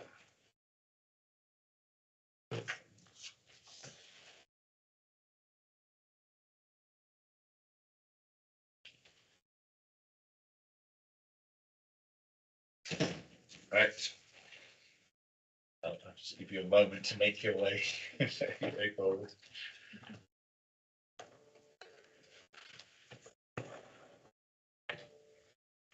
Okay, so the next item that we have on our agenda today is the economic growth strategy. Obviously, we're looking at this because the refreshed economic growth strategy came from the previous economic task force that sought to mitigate the impact of COVID-19. The strategy seeks to catalyse the short-term recovery from the pandemic, make quick wins to the kickstart growth, and lay the foundations for longer-term growth. So I think what we'll do is ask Hayley if you'd like to start and introduce and so on, and then lead from there. Thank you. Sorry, thank you very much, Chair. I'm really pleased to be back at community overview today to update you where we are with the strategy from the previous two times we've been and talked this through with you. But I'm also very pleased to have some members of the task force with us today. So I'll let Richard introduce himself and also Mike on screen, just to sort of, this really is a partnership approach, and I'm really pleased they're here to represent the partnership today. Press the right button. Good morning, everybody. My name is Richard Sheehan. I'm the Chief Executive of Shropshire Chamber of Commerce and part of the working group that has developed this plan. Thanks, Richard. Mike, you're on screen. Are you okay? Sure. Good morning, everybody. Thank you for the invitation to join the meeting. I'm Mike Goodall, Development Manager for Federation of Small Businesses. I focused on Shropshire, Herefordshire, Worcestershire, but also feed into the West Midlands and our national policy teams as well. Thank you both. I was just going to say, I'd asked Hayley, could we invite some of the other members of the partnership to the meeting, because it then truly gives it a bit of life and so on. So thank you for joining us, and do feel free to take part in the meeting with us. Thanks, Chair. I've got some slides. You've obviously got the report and the appendice of the document of finalised economic strategy subject to all agreement. Firstly, just quickly, and remiss of me, I should have sent an email link to the additional appendices to the document, which are on the website, which haven't changed from the previous iterations. There is an additional appendices being finalised, subject to the end of this conversation, which is Appendix H, in the list in the back of this document. So apologies for that. Committee. So this slide really, just to remind you again around the task force. And this is a sample of all the kind of partners that we're working with, and clearly two in the room today. I'm very pleased. So this is to really, just remind everybody about this has been a kind of co-created, very much piece of work, and the intention is for that to continue very strongly in that vein as we take this forward through action plan delivery and KPI sort of evolving as we go. So thank you, Daniel. Okay, so just to update on sort of current work done to this point. So since we last met in May, we've been working on the Shropshire Economic Partnership Governance, which I'll talk to you about, the action plan framework and the KPI developments, and then summarising the next stages that we're looking to take this to. So we've been out to public consultation following the endorsement at the beginning of the summer. We went out, we've had feedback, we've amended elements within the strategy to reflect that where appropriate, and also picking up those key points to take forward through the action plan as work streams and priorities. We've had ongoing meetings with the Economic Task Force and the subgroup, which have been very sort of instrumental in the development of this. We presented this at the Business Leaders event on the 4th of November to put it back out to a wider audience for feedback. I could talk a little bit about that, but I'm trying to keep to my agenda. But it's about, it's really interesting given we've talked about this strategy being resilient, having to adapt and flex. And I think that's particularly prevalent in the economic climate we're in at the moment. And we've continued work on the action plan development framework, which I'll get into more detail shortly. Thank you. Okay, so that's in this document. This diagram is in your paper as well, committee, but this is to set out the draft governance which we were tasked to go away from Cabinet to start to formalise. The Shropshire Economic Partnership will be the merging of the current task force, so the list of and others on that list that sit and have met for the last 2.5 years through the pandemic, and the Shropshire Business Board, which is a sub-board which has some funding from the LEP, but is a board of businesses across the county. They've agreed, actually coming together in that strength, is the way forward, and see the value very much of creating a Shropshire Economic Partnership. The approach that we're looking at is to have subgroups of that around key themes, business, place and skills. They happily reflect our economic strategy. They also reflect government funding as well, and UK Shared Prosperity being one of those funding streams. And that's very much to make sure that we get into the right level of detail that we need to around those themes as we progress. The partnership will then, when there's any funding involved, not to get into too much detail, there clearly needs to be finance and insurance panels and accountable body things, which we will ensure in place. And obviously, something we want to talk to you about today is clearly the ongoing role of community overview in the partnership space. And that's the sort of approach that we're looking at to develop that up into more detailed terms of reference for delivery. Thank you. Okay, so action plan and delivery work that we've taken forward. It's around the 3 strategies which I've just talked about before. When we've been talking to the subgroup, and I might bring Richard and Mike in on this as well, if that's okay, is around splitting that into ambition. So projects in development and things, you know, the strategy is intending to do and would like to do, and start to really think about how we might develop up projects in that space, how we might develop up schemes and activities, but also things around a sort of subsection of that around delivery of projects we're delivering already or others are delivering. This isn't just a Shropshire, and I keep saying this isn't just Shropshire Council's action plan. This is the partnership, that Shropshire Economic Partnership. So it will encompass other pieces of work going across partners, stakeholders, delivering with us, in their own work streams, but what's really important, we'll get onto shortly, is that we capture all of that in one place, because the impact needs to be across those areas. You know, we don't do this alone, we never have, but we really need to capture it in a much more rounded way. And the idea then is that we're taking the framework for the action plan, and yeah, I'll explain why that's only the framework shortly, to Cabinet at the beginning of December. So if it's okay, Joe, I'm just going to ask Richard and Mike, they might just want to come in and talk, just sort of mention about the way we're taking forward the action plan as a collaborative. Yes, certainly, Chair, and I don't want to speak on behalf of Mike too much, but I think the first thing to emphasise is that between us and Mike's organisation and ours represent well over 2,000 businesses across Shropshire, so we do have a really good voice in terms of what's coming from the ground and understanding. And I think that one of the things that we learned very quickly is that in this partnership, and it has been that, there have been years people have listened to the intelligence that's come from the ground. This has not been just shaped to suit funding, this has been shaped to suit the business need. And I think that is vitally important. There's been a recognition clearly through this work that we face unprecedented times over the next 2 years, probably, from a business community as well as a local authority and society in general. And so that the need for agility in our planning is key. So gone are the days when you put a strategy together, and I'm afraid that's it, because the world just isn't like that and won't be. And there's a real receptiveness to that, I think. So the way forward, I think, is critical in that we continue to evolve this, that regardless of the trouble that we face, the challenges that we face, that we are able to evolve quickly, efficiently, and with agility, because that is the way we will have the best effect, I'm sure. Mike, do you want to add to that? Yeah, thank you, Richard. I would just echo those remarks. Is that this is about being evidence-based. It's ourselves, the Chamber, and other partners around the table have fed in the evidence that we generate and collate on a regular basis. Working in partnership is definitely the way to go. And from FSP's perspective, I think the council's got to be commended on taking this outcome focused approach.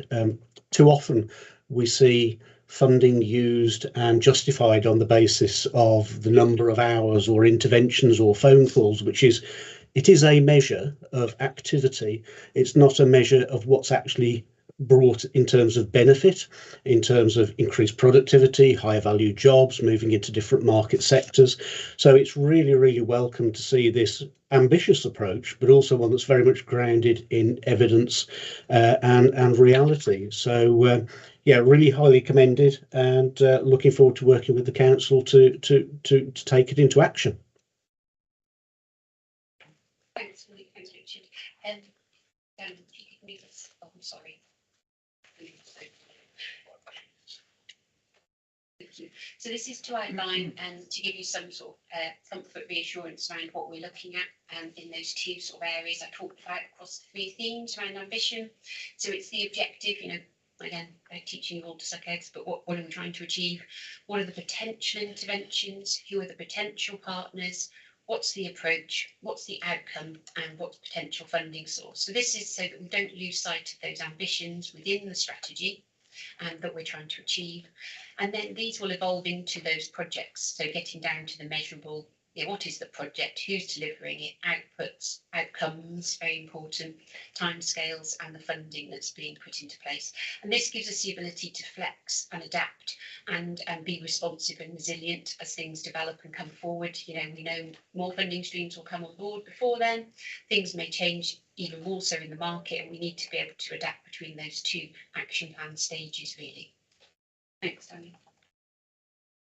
So this is just a quick sort of flow diagram to talk through how we're going to evolve this. So the action plan framework has input from the task force already in terms of formulating how it will look and in those stages.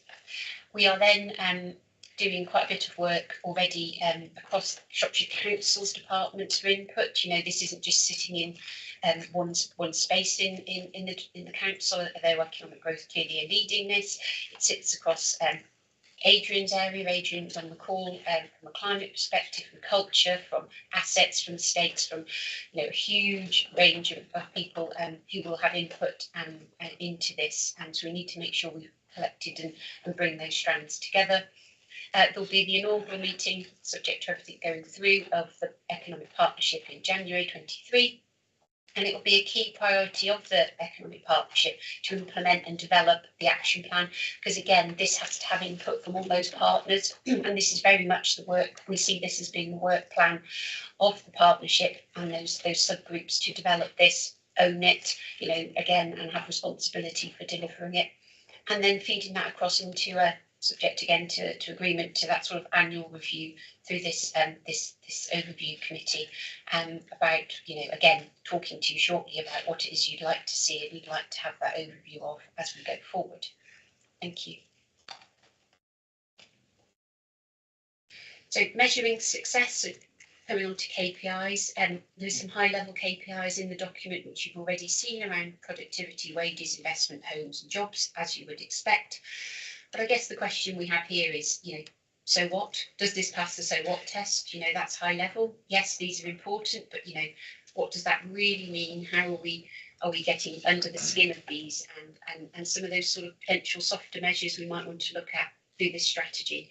And these are some questions we have for the meeting today. Thank you. So this is just a quick metrics again.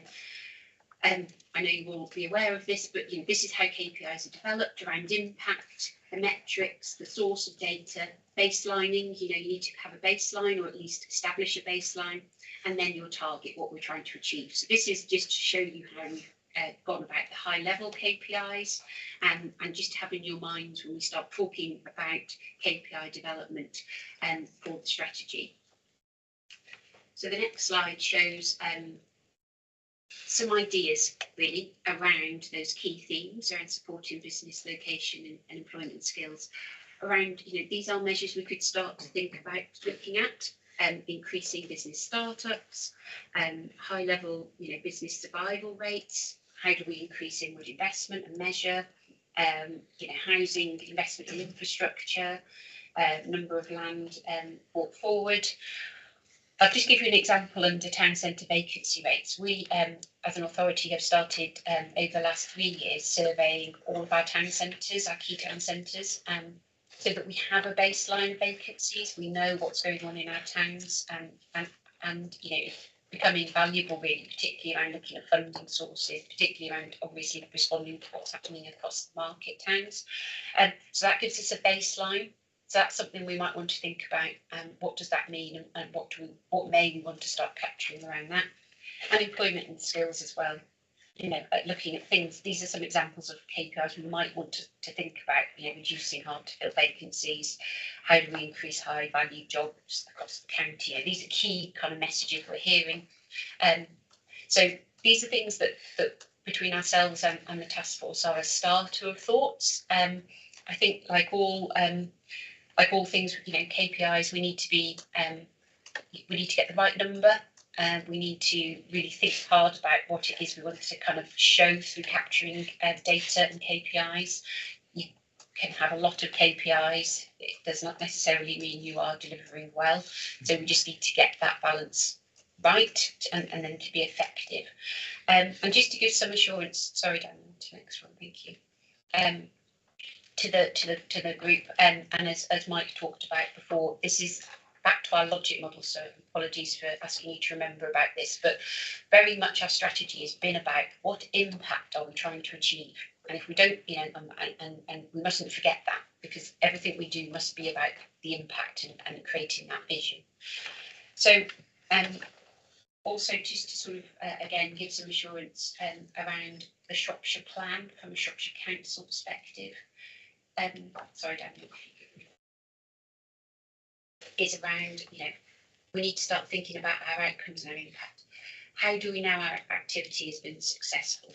What is it we want to measure? And how does this link to the Shropshire plan and healthy economy? So again, to reassure you, we are talking sort of corporately about how we start to capture that from the Shropshire Council perspective around the healthy economy strand.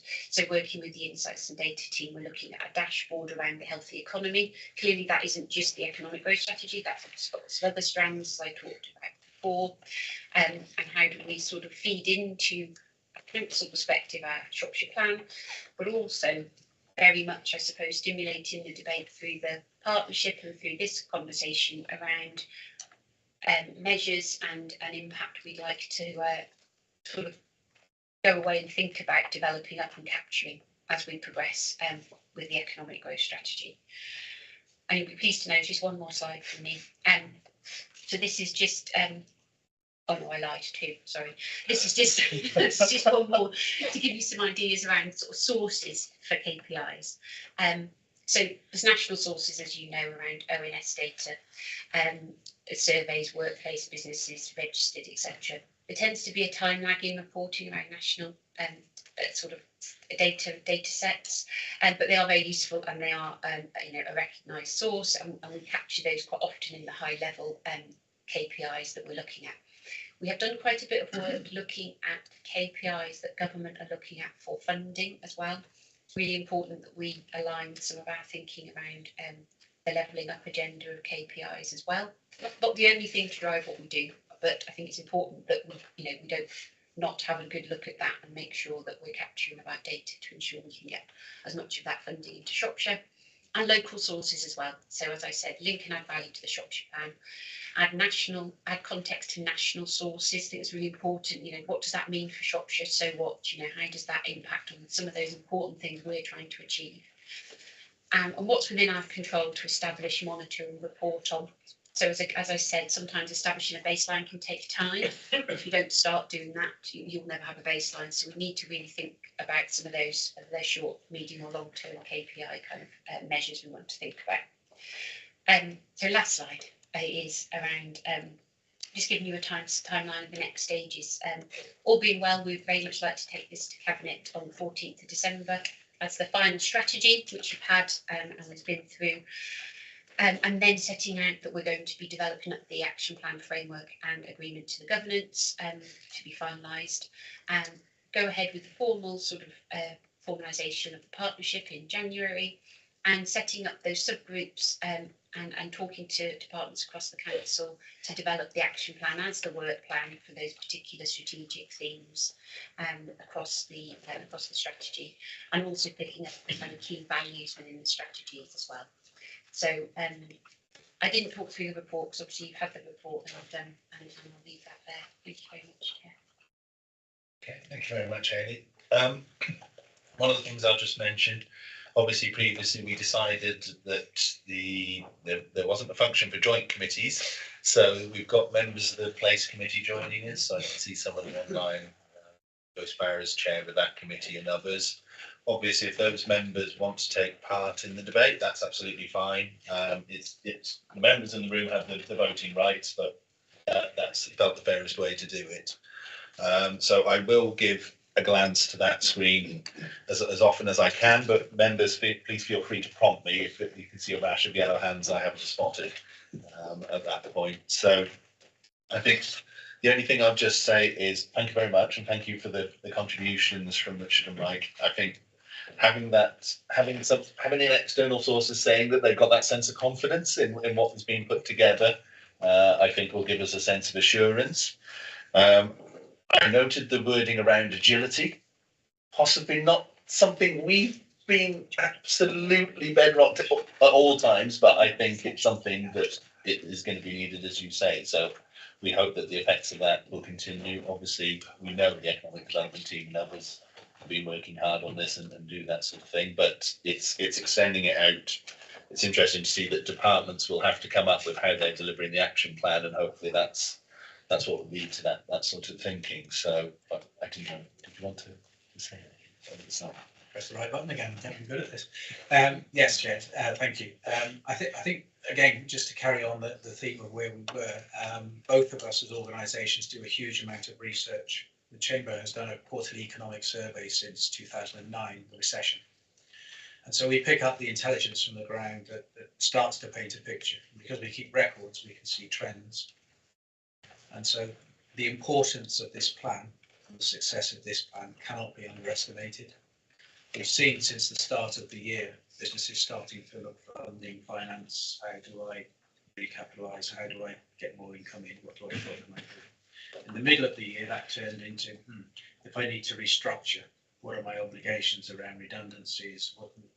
How can I still function? Can I sell my business? All this type of thing was happening. It's all gone very quiet now, and that's the worst time. So we know, and I don't want to turn up the Grim Reaper, but we know that there is a storm coming as we move into the early part of next year.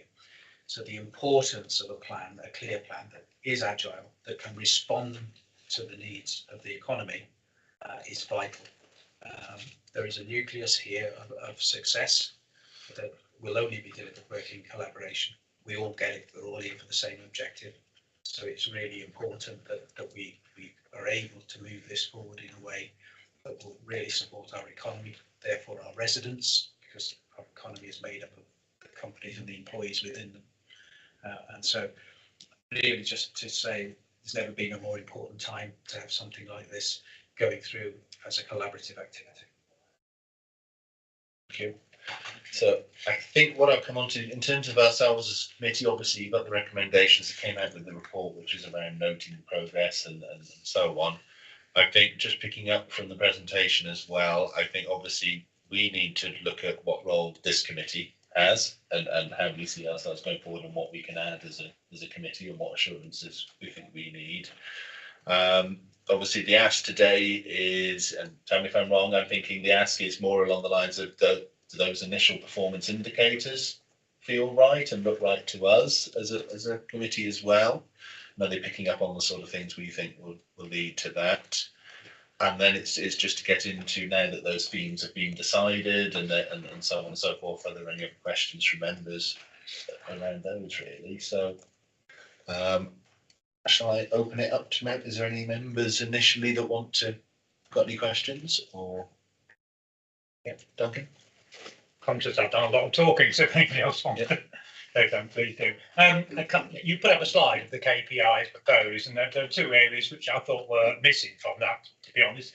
One was I didn't see anything around level of qualifications. I'm sure it was there in the background, but it wasn't there on the key slide. And I think one of the aspects of Shropshire is it's we haven't developed a qualified workforce, and that vocational training, and we suffer particularly in the north from a workforce that is not as highly educated as it could be to take advantage of the jobs that are coming through. And if you look certainly in terms of Oswestry, in terms of the number of sort of office jobs or white collar, we're very low down, I think, as a consequence of that. So I think that needs to be central. And the other thing, forgive me for saying this, is a standard around sustainability. So, I think we need to take through in all our strategies a very clear KPI around carbon reductions. And we want to new businesses starting here to play their full role in actually helping us to get towards carbon zero, which is the council's objective.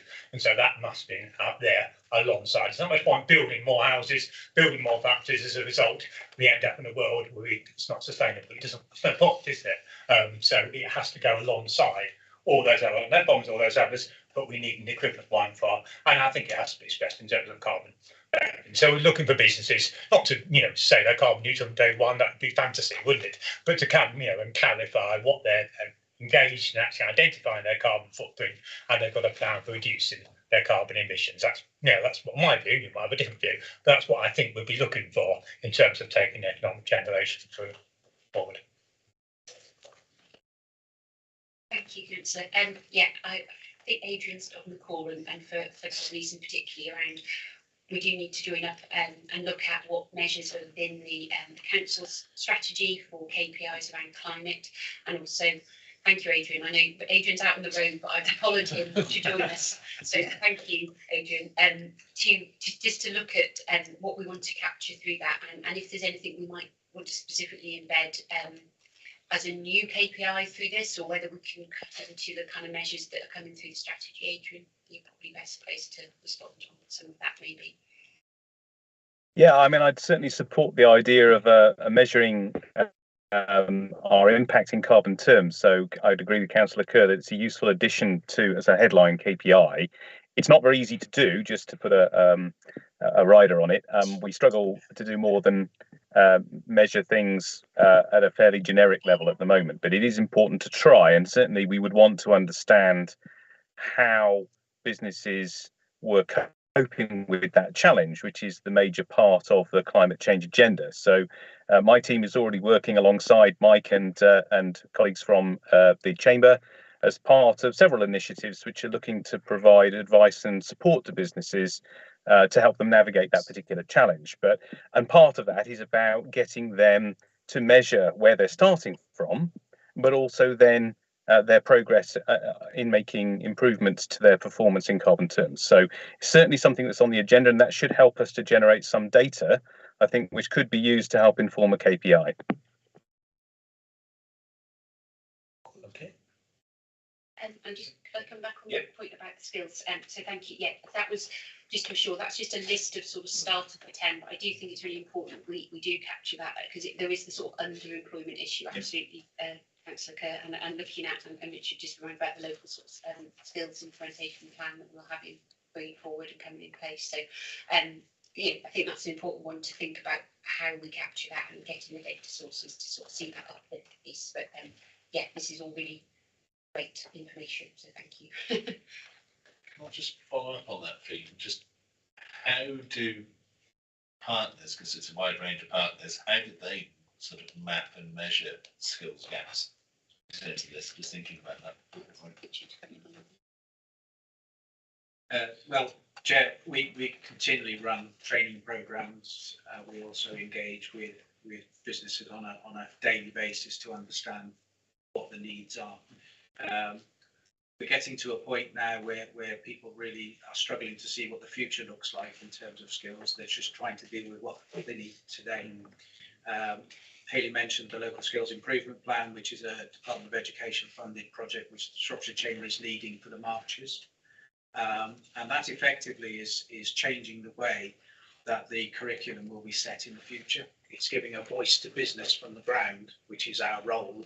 We've got a number of people on the ground, market researchers now, to ensure that the provision that is out there, that is available, that is funded, meets the needs of the businesses, both now and in the future. There is a big educational piece to the business itself to understand what the future looks like. And so we're attempting to facilitate that as well, but it will make a significant difference. And we, as an organisation, are only too aware of the need to engage the market towns in this particularly, because they're quite often in a way they feel quite forgotten by some projects. We won't allow that to happen. So we will be working on that in collaboration with the FSB and many other organisations, because this is a huge piece of work but very important. And if I may just touch on the carbon reduction element as well. Again, this is something which we look at. We're working in partnership, but we have, as I'm sure most of you know, a business community where over 90% of it is 10 employees and less. There is a distinct lack of knowledge within those businesses. There is a fear factor of, hell, this is going to cost me a fortune, I can't do it, but there is a knowledge I need to do something. So again, there is an educational piece here that we can support to make a significant difference and make some really big wins, by supporting the smaller businesses that effectively are the largest makeup of our business community to understand and to implement carbon reduction plans. David, I did see a hand. Oh, actually, can I come to Mike first, just in case it's on that point, and then I'll come to you, David, next. Okay. Sorry, David, but thank you. It is on that point. As Richard said, by far and away, the biggest proportion of your businesses in Shropshire and in any part of the UK are micro and small businesses. So just 2 points that I'll just highlight. One is that a lot of those businesses won't actually own premises. And if they're in landlord premises, actually some of the asks around low carbon, they're not actually empowered to do. Because things like waste disposal, energy and so forth will be determined by the landlord. So it's not just necessarily the businesses themselves, it's the business unit owners.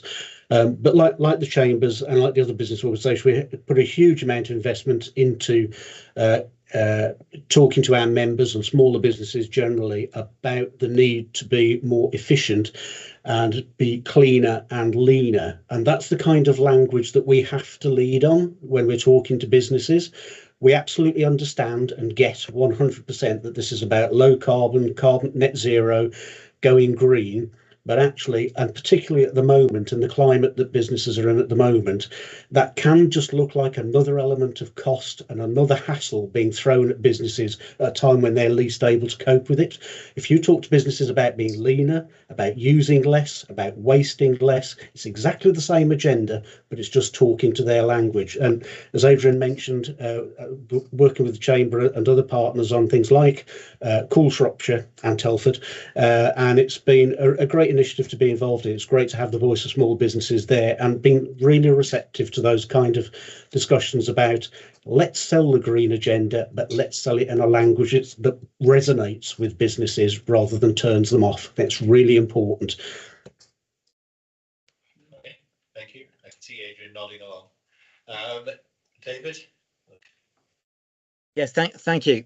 I support very much all the comments that have been made about climate change, and I think it would be great to have a revised version of the strategy which gave climate change more prominence. I mean, one small point I think is that in terms of attracting industries to Shropshire, we should be kind of highlighting the contribution that we can make to help them reduce their carbon footprint. I think that could be a really useful way of attracting businesses in, because Shropshire is a very attractive place anyway in terms of lifestyle, in terms of that sort of thing, but also to add the fact that we are very supportive of companies which are reducing their carbon footprint and going to help them. I think that would be an added benefit, really. But the other thing I wanted to say was that I mean, I think the strategy is great, and I think there's lots of good things in it.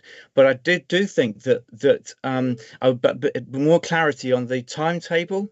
I was slightly disappointed that we didn't have an action plan, and I know that's and more detail about KPIs and the governance arrangements are still not absolutely clear. But I would like more detail about exactly when it's going to happen, because I noticed you've got the meeting in January, and I'm not sure exactly when the action plan is going to be finalised, and then when the scrutiny committees can have a look at that and get some handle on the detail, and also the KPIs. So I'd like more information about that, please. Thanks very much. That feeds into where we're going to sit. I think I'll probably, Dave, if it's all right, I'll sort of sit that all together into what our role of governance is going to be, what the timetable could be for it, and so on in a second. So I was just coming back just on the skills bit. it's very good, and we want to upskill and we want to fill the gaps and so on.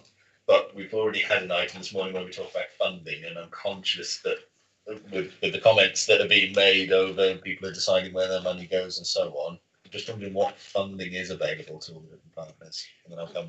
I'll be in if that's okay. As I mentioned, we have UK shared prosperity funding, and there is some. So there is. I suppose that's part of the governance diagram there to show that there is funding coming from government. We've had some multiplier funding, which is very specific around upskilling adults around numeracy numbers, but there is money to support schemes through shared prosperity. So I think there's a couple of points there without going into the detail too much around, we have had current schemes which have been very much offering business advice and support, particularly around carbon, and schemes that our business team have been able to put out through the Growth Hub, working with Adrian, Net Zero Carbon Shropshire, etc., Chambers, all the organisations. So to be able to continue to offer those are a really important package when it comes to getting investment into Shropshire. So the fact that we do have some money available, subject to agreement from government, subject to the investment plan going through, and all of those caveats, as you spoke to say, that's a really new amount of funding, and it's not huge, but it is some. And I think if we can prove our worth with this first sort of 12 million going forward for the next, well, it'll be 2 years we've got to spend it. It stands us in good stead for any future funding that may come out of that as well. And if it's okay, I think Richard might have something to add on the skills as well. Yes, thank you. Where did you look at me when you said spend 12 million? No, I know.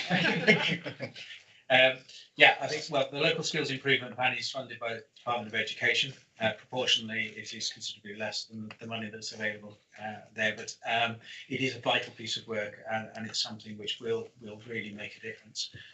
So we're funded to deliver that, and we're working in collaboration and partnerships to make that happen. The initial stage has got to be done in 7 months, or less than 7 months now, so it's quite an accelerated piece of work. Won't fix today's problem the next week, but it will start to shape things in the future. So I think it's a really relevant piece of work, and it is funded. So there's no other demand on any public money. I think the other point I think I'd just like to make as well is it comes on from the educating businesses around carbon neutral, net zero, and attracting inward investment.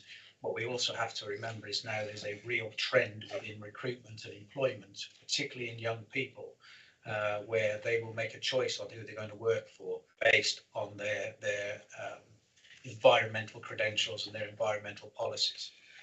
We're getting a lot of reports of that now, where people have just chosen to go and work for a specific company, particularly, as I say, the younger fraternity, the higher skilled level people.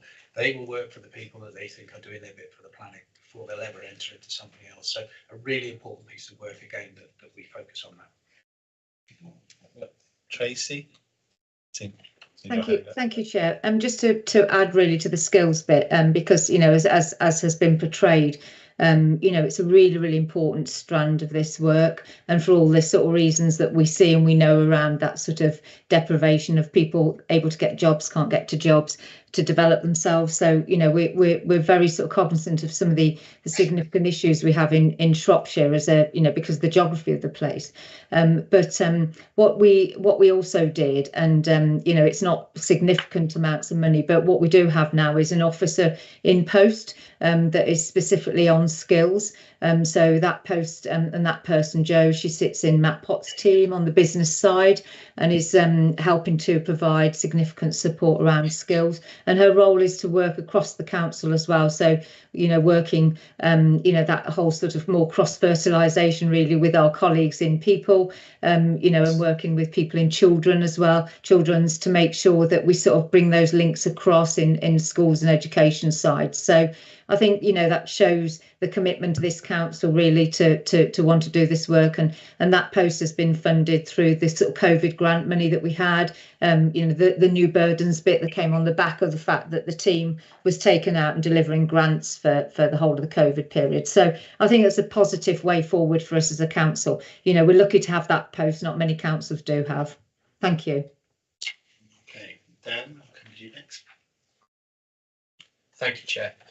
I think Richard obviously raised a very important point about us having a lot of micro businesses, and therefore we don't generate a lot of business revenue and business income vis-a-vis other big, more urban authorities. So when you come on to page 10 of the mission statement, it talks about there the importance of infrastructure, strategic infrastructure and investment in order to facilitate that sort of investment. I just wonder whether, you know, Richard, probably this is directed at you, how is Shropshire Council providing the infrastructure for businesses within your chamber, you know, within the chamber? You know, are we giving businesses confidence with the infrastructure that we're providing? What else would you like to see and do? You know, what are we doing now, and what else can the council and the local authority do to help facilitate that sort of investment?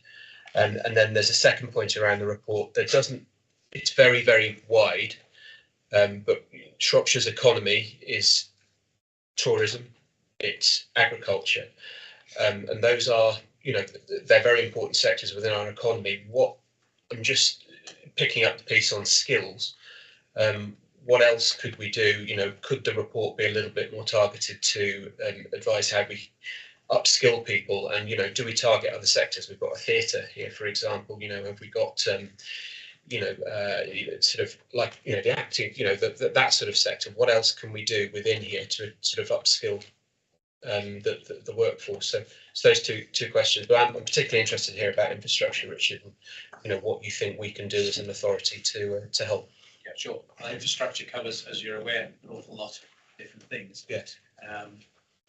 We've seen a changing face of the workplace where people have been working from home, trying to work from home more and more, although that seems to be changing again now. And broadband, mobile telephony, vitally important. I've seen stats that talk about our reach in those areas. Well, I'm really unlucky because I drive in the places all the time where it isn't, which is most peculiar. So there are some basic fundamental things for business in the first instance that we need to get right. There is a lot of work that I know the council has done and continues to do around broadband, around mobile telephony, but there's a huge amount still to do, and we mustn't lose sight of the importance of that. We have still got challenges, and I heard in a petition earlier on around transport, particularly in market towns and rural communities. We have a lot of businesses who are more than willing to take on young people as apprentices, but they can't because the young people can't get there. They don't have cars, they can't afford cars, they can't get to and from the places of work. And that really is, again, a huge challenge, and it's our business leaders of the future potentially who are being disadvantaged in the way that they are. The badge of planning always comes up, and I know there's been massive progress within planning departments looking towards business and becoming business friendly. There is a lot more to do. We need to streamline it. We need to make it more effective. If a business has made a decision to invest, they need to do it now because they're doing it. They're taking a real leap of faith at the moment when challenges are financial. So they're making that leap of faith at this time, and they need to be supported and handheld in every way they can to get whatever's happening done quickly, because that will no doubt create economic growth, and it will also create job opportunities. So there are areas around infrastructure. Transport, we know it's a huge problem that we face as a rural community, but also just the basic fundamental expectation now that we would have decent broadband and mobile telephony coverage across the county. Work to do. Check. Well, just follow. Ask the follow-up question. Yeah. Is the Shropshire Chamber of Commerce sort of unambiguously in favour of road infrastructure projects like the North West Relief Road and that sort of thing? We are in favour of infrastructure projects per se, where they will add value and will be delivered in a sensitive way. What we will do and have done around the North West Relief Road, as an example, is we will ask our members. We will go out to our members. So we are the voice of our members and the business. Our opinion doesn't matter, and our take on things is really not important. It is the voice of our members who are the businesses. And the last piece of research we did, they were in favour of it. That's right. Absolutely. Thank you. Sorry, I was just clarifying some points on It was just, I was just trying to think of which parts of those questions probably sit under our remit and we'll want to consider under recommendations, and sort of mobile telephony and so on, obviously, I think sits under place more than ourselves, and obviously we've got Joyce and others listening. And I was obviously conscious, I'm making a note to come back to the fact of things like community transport and helping young people get to work and so on is probably something that sits under our remit as a committee. So that's something we can circle back to when we get to the recommendations. Have a look at them. And so yeah, just one more thing then. So the last survey, your members were in favour of the North West Relief Road. The last one that was done was some time ago. I think when it last blew up, to use the term. We were being asked for comments on it, and we did that piece of research. And yes, there was a favourable result. Not massively. There were lots of objections and lots of people who felt it wasn't right and shouldn't be done. But the overall volume of it was in favour. Yeah. Thank you. okay, Thank you. First, I want to pick up what Dave Basil said earlier about. I think it's important that although we don't have the action plan yet, if we identify things which can make a difference, that we accelerate those with or without being in the action plan or in the strategy. If there are items which come up, obviously, is everyone's going to be facing a hard time in the next 2 years. So if there are things we know that will make a difference, I'm sure we'll do them anyway, but not to hold off waiting for this plan to get to where it needs to get to. I would pick on Richard's point about young people and young affairs. I noticed it's in here, it says improve retention of working age population, especially younger age brackets.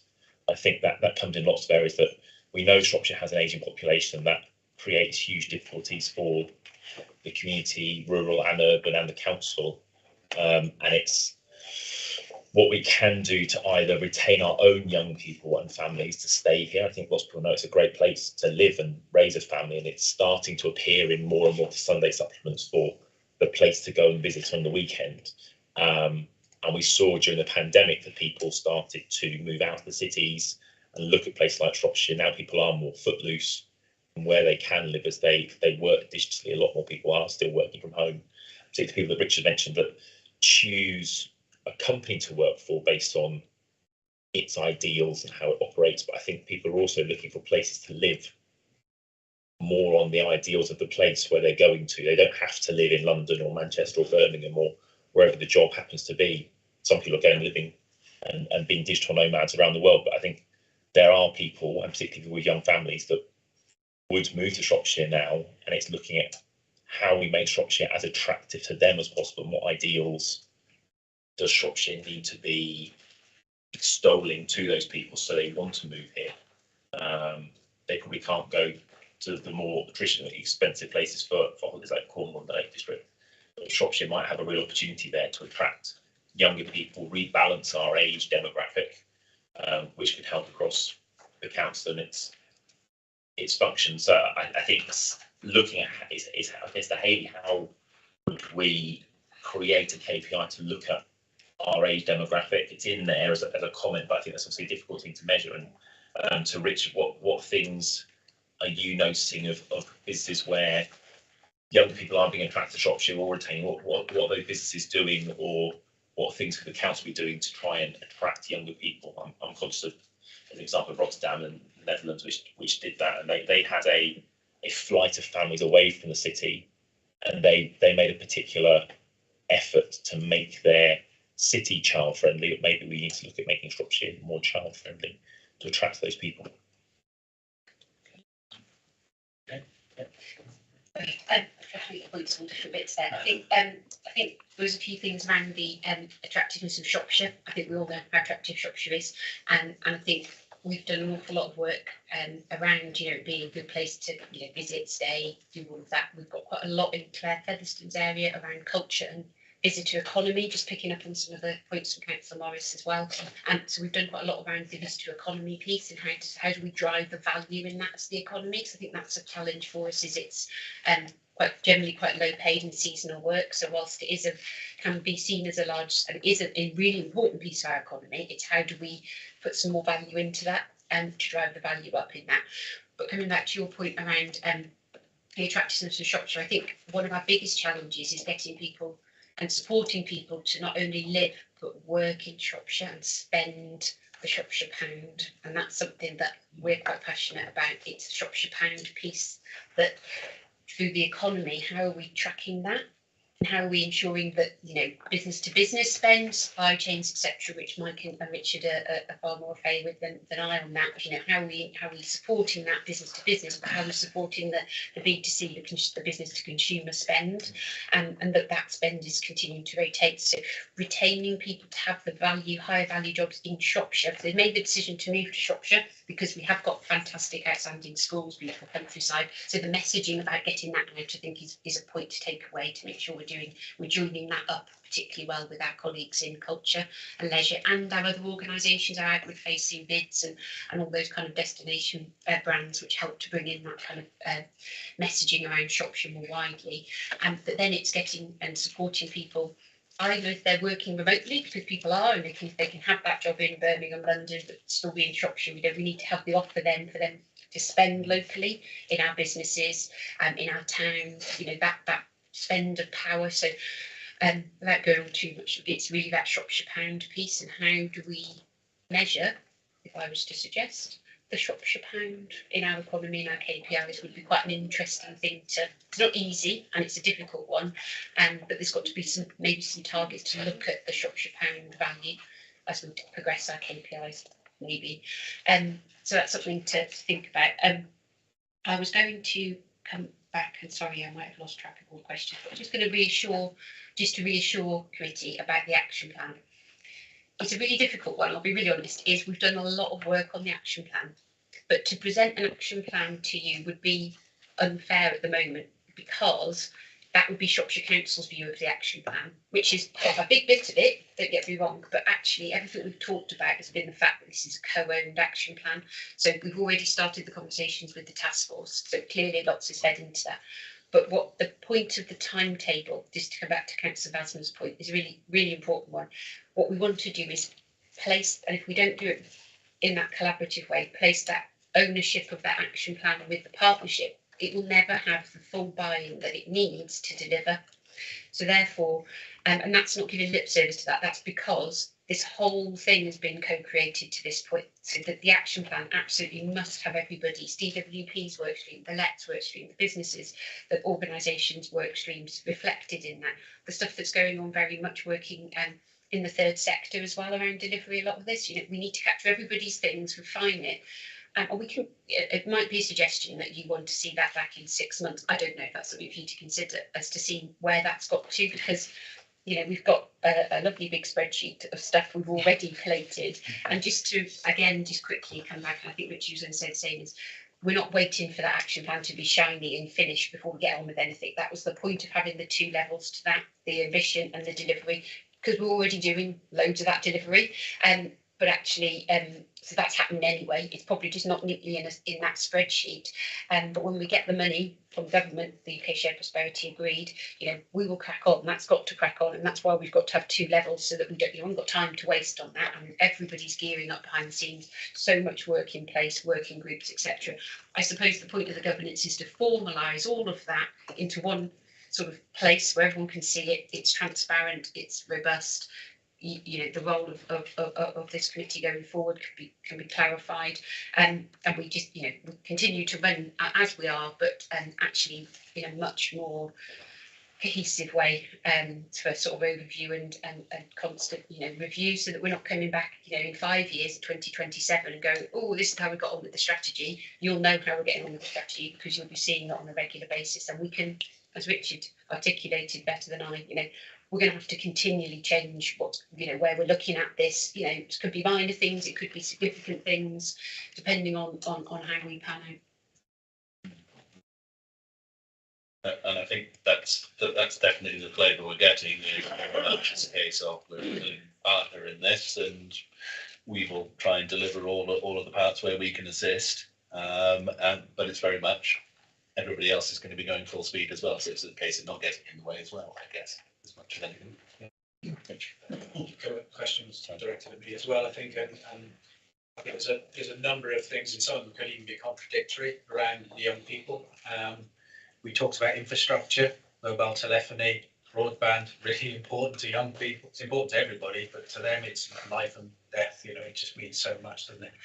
So having that together with a transport infrastructure that allows them to move around, they go away to the bright lights because there's a quite often to university. There's a real social scene. They can get around usually because most of them are in cities. They've got great connectivity in their technology, and so they feel really comfortable with that environment. The plan sets out very clearly to improve the wages that are paid within Shropshire, to improve that wage level and the type and quality of jobs. Those are also really important ingredients to young people. They need to see that. It's seen as a low wage economy because we have a prominence of agriculture. And so there are some amazing companies that are, but we need to attract more of them. So again, some of the steps that we're talking about now will definitely help to do that.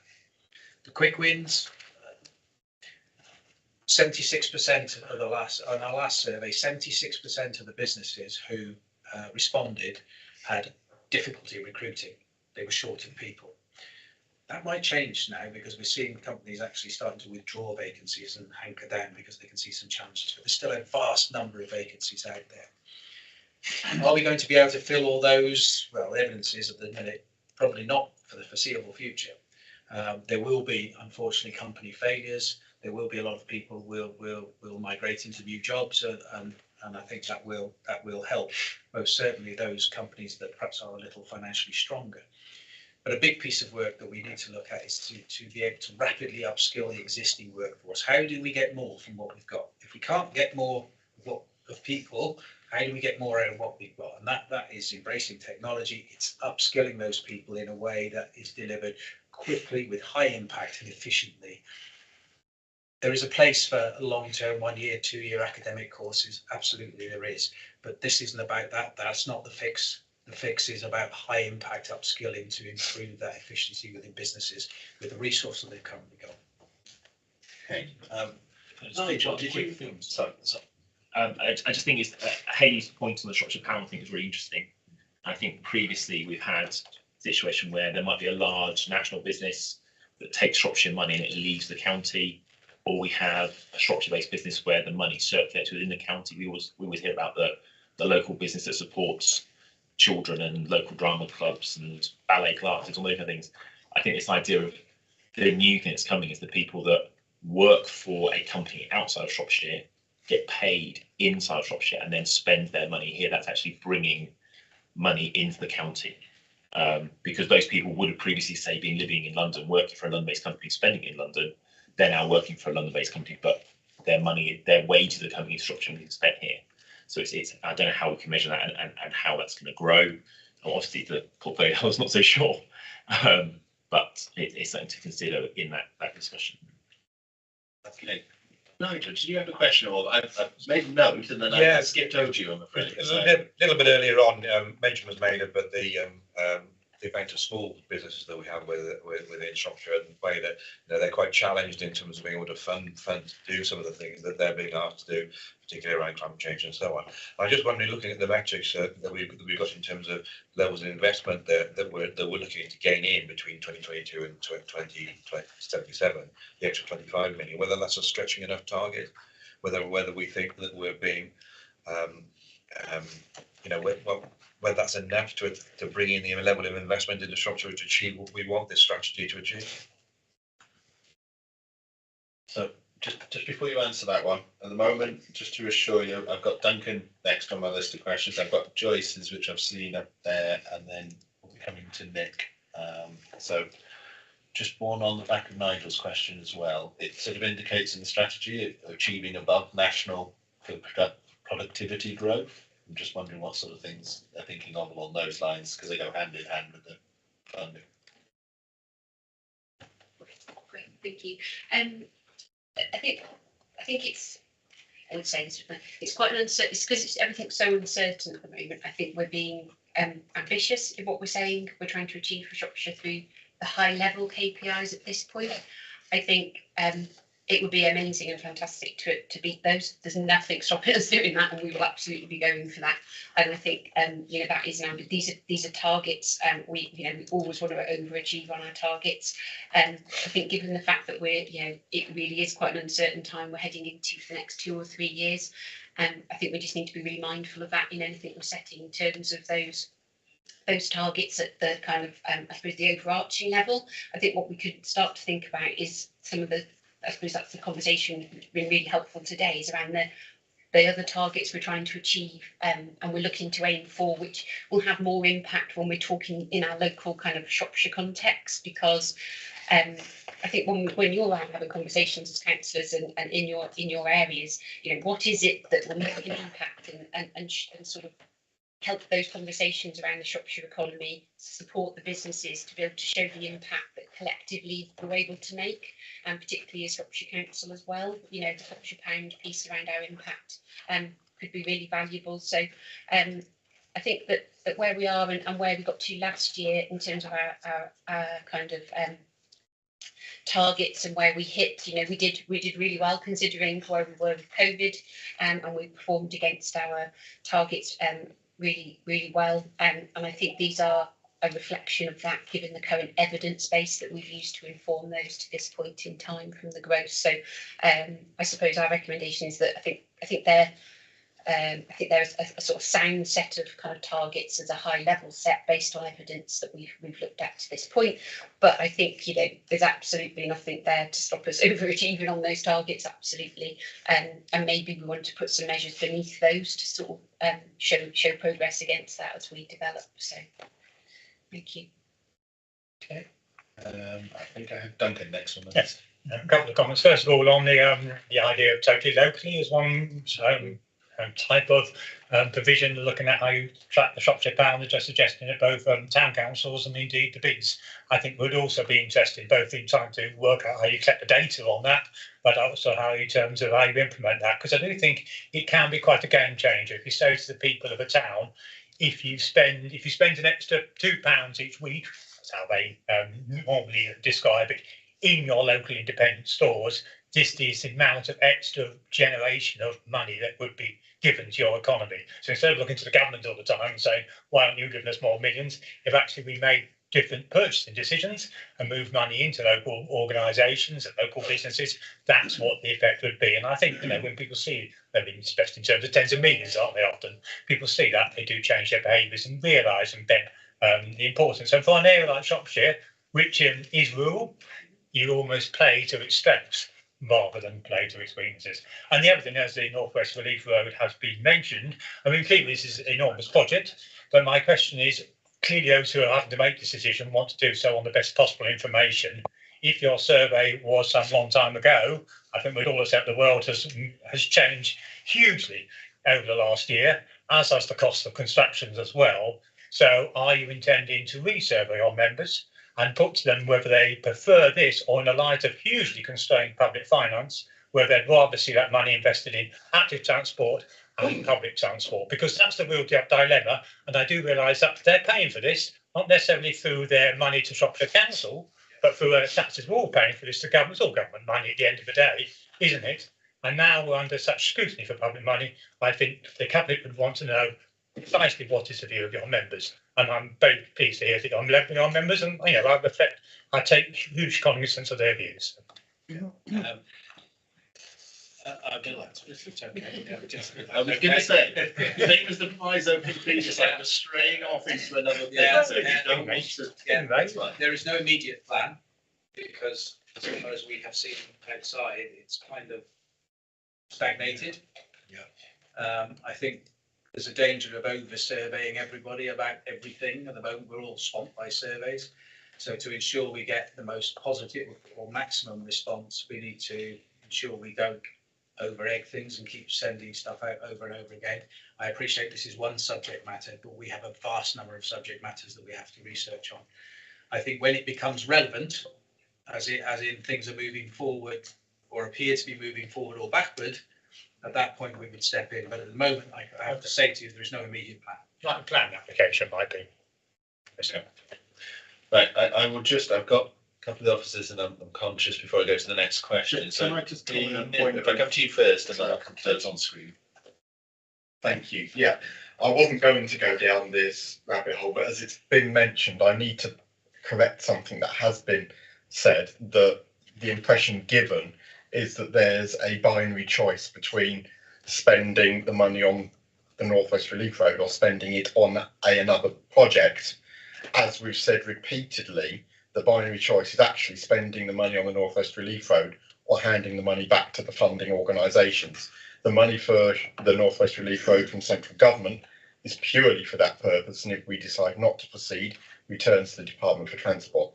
The money from the Marches Local Enterprise Partnership for the Oxon Link Road section of the North West Relief Road is purely based on the delivery of that, and if we don't deliver it, we hand that money back to the Marches Local Enterprise Partnership. And as I've said in the past, there is no certainty about how much money can be raised from the sale of land in the Sue West development site without the Oxon Link Road or North West Relief Road.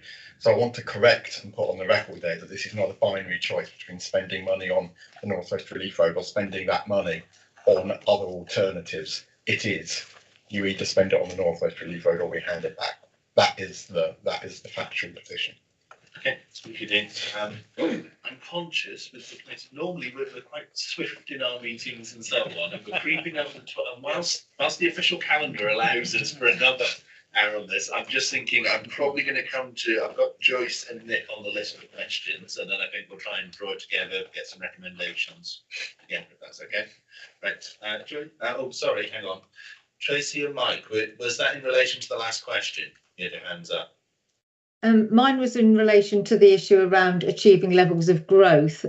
So it was a question before the last question. Yeah. Shall I just quickly, sorry, Joyce, shall I just quickly come in on that? Because I just wanted to make the point about this document that, you know, this is a document that, you know, has come from the fact that we had an economic development strategy that expired 21, and then we paused because of COVID, because we knew that actually it wasn't quite the right time to, you know, we gathered data and we understood what was going on in terms of our economy, and then produced this plan, which is 2022 to 27, as you know.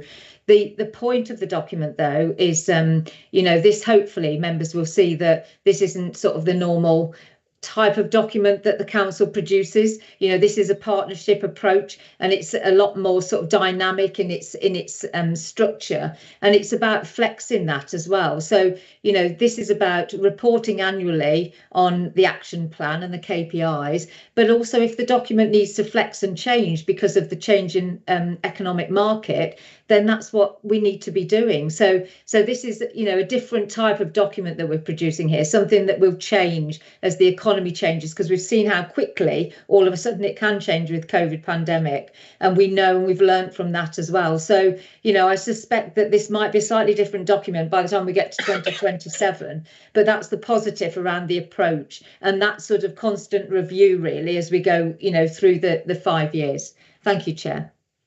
Yeah, thanks, Tracy. I'll come to you, Joyce. Oh, thank you, Robert. Firstly, I'd like to congratulate Hayley and her team for pulling this work together, and I very much appreciate also the amount of work that's gone into it. But here's the but: can we actually deliver on the plan, given the budget constraints the council are under, and do we have and can we afford the workforce to deliver on it? I feel the word partnership is going to feature heavily in this answer. If I start, Tracy, it might be for you to come in on that. But thank you, Joyce. I think this, and I would say this, and as Robert said, it's very much a partnership. And I think the important thing about this is there is some funding that are directly coming to us, which we're looking to spend on those projects that we've outlined in our investment plan for UK prosperity. I think there's an awful lot that, and it's very much, I know I keep saying it, and a broken record, but why this action plan has to be owned by the partnership, because there will be things in there that will be being delivered and we are simply adding value to. Oh, sorry. No, you haven't frozen. Maybe Joyce. Oh, I'm all right now. No, I'm back again. I did freeze, but I'm back again. You're freezing me, Hayley. So I'm on connectivity you're going to pick up. Yeah. I'm always freezing. Sorry, anyway, sorry, Joyce. I'm in when the signal's diabolical. Sorry. It's very much, you know, a lot of our partners, and we add value to the schemes they're doing. Our partners in the room today, for example, through our business team, through our skills team. But there will be some difficult things within that potentially that we will need to look at. However, this isn't only Shropshire Council and it isn't just our capital strategy or anything along those lines.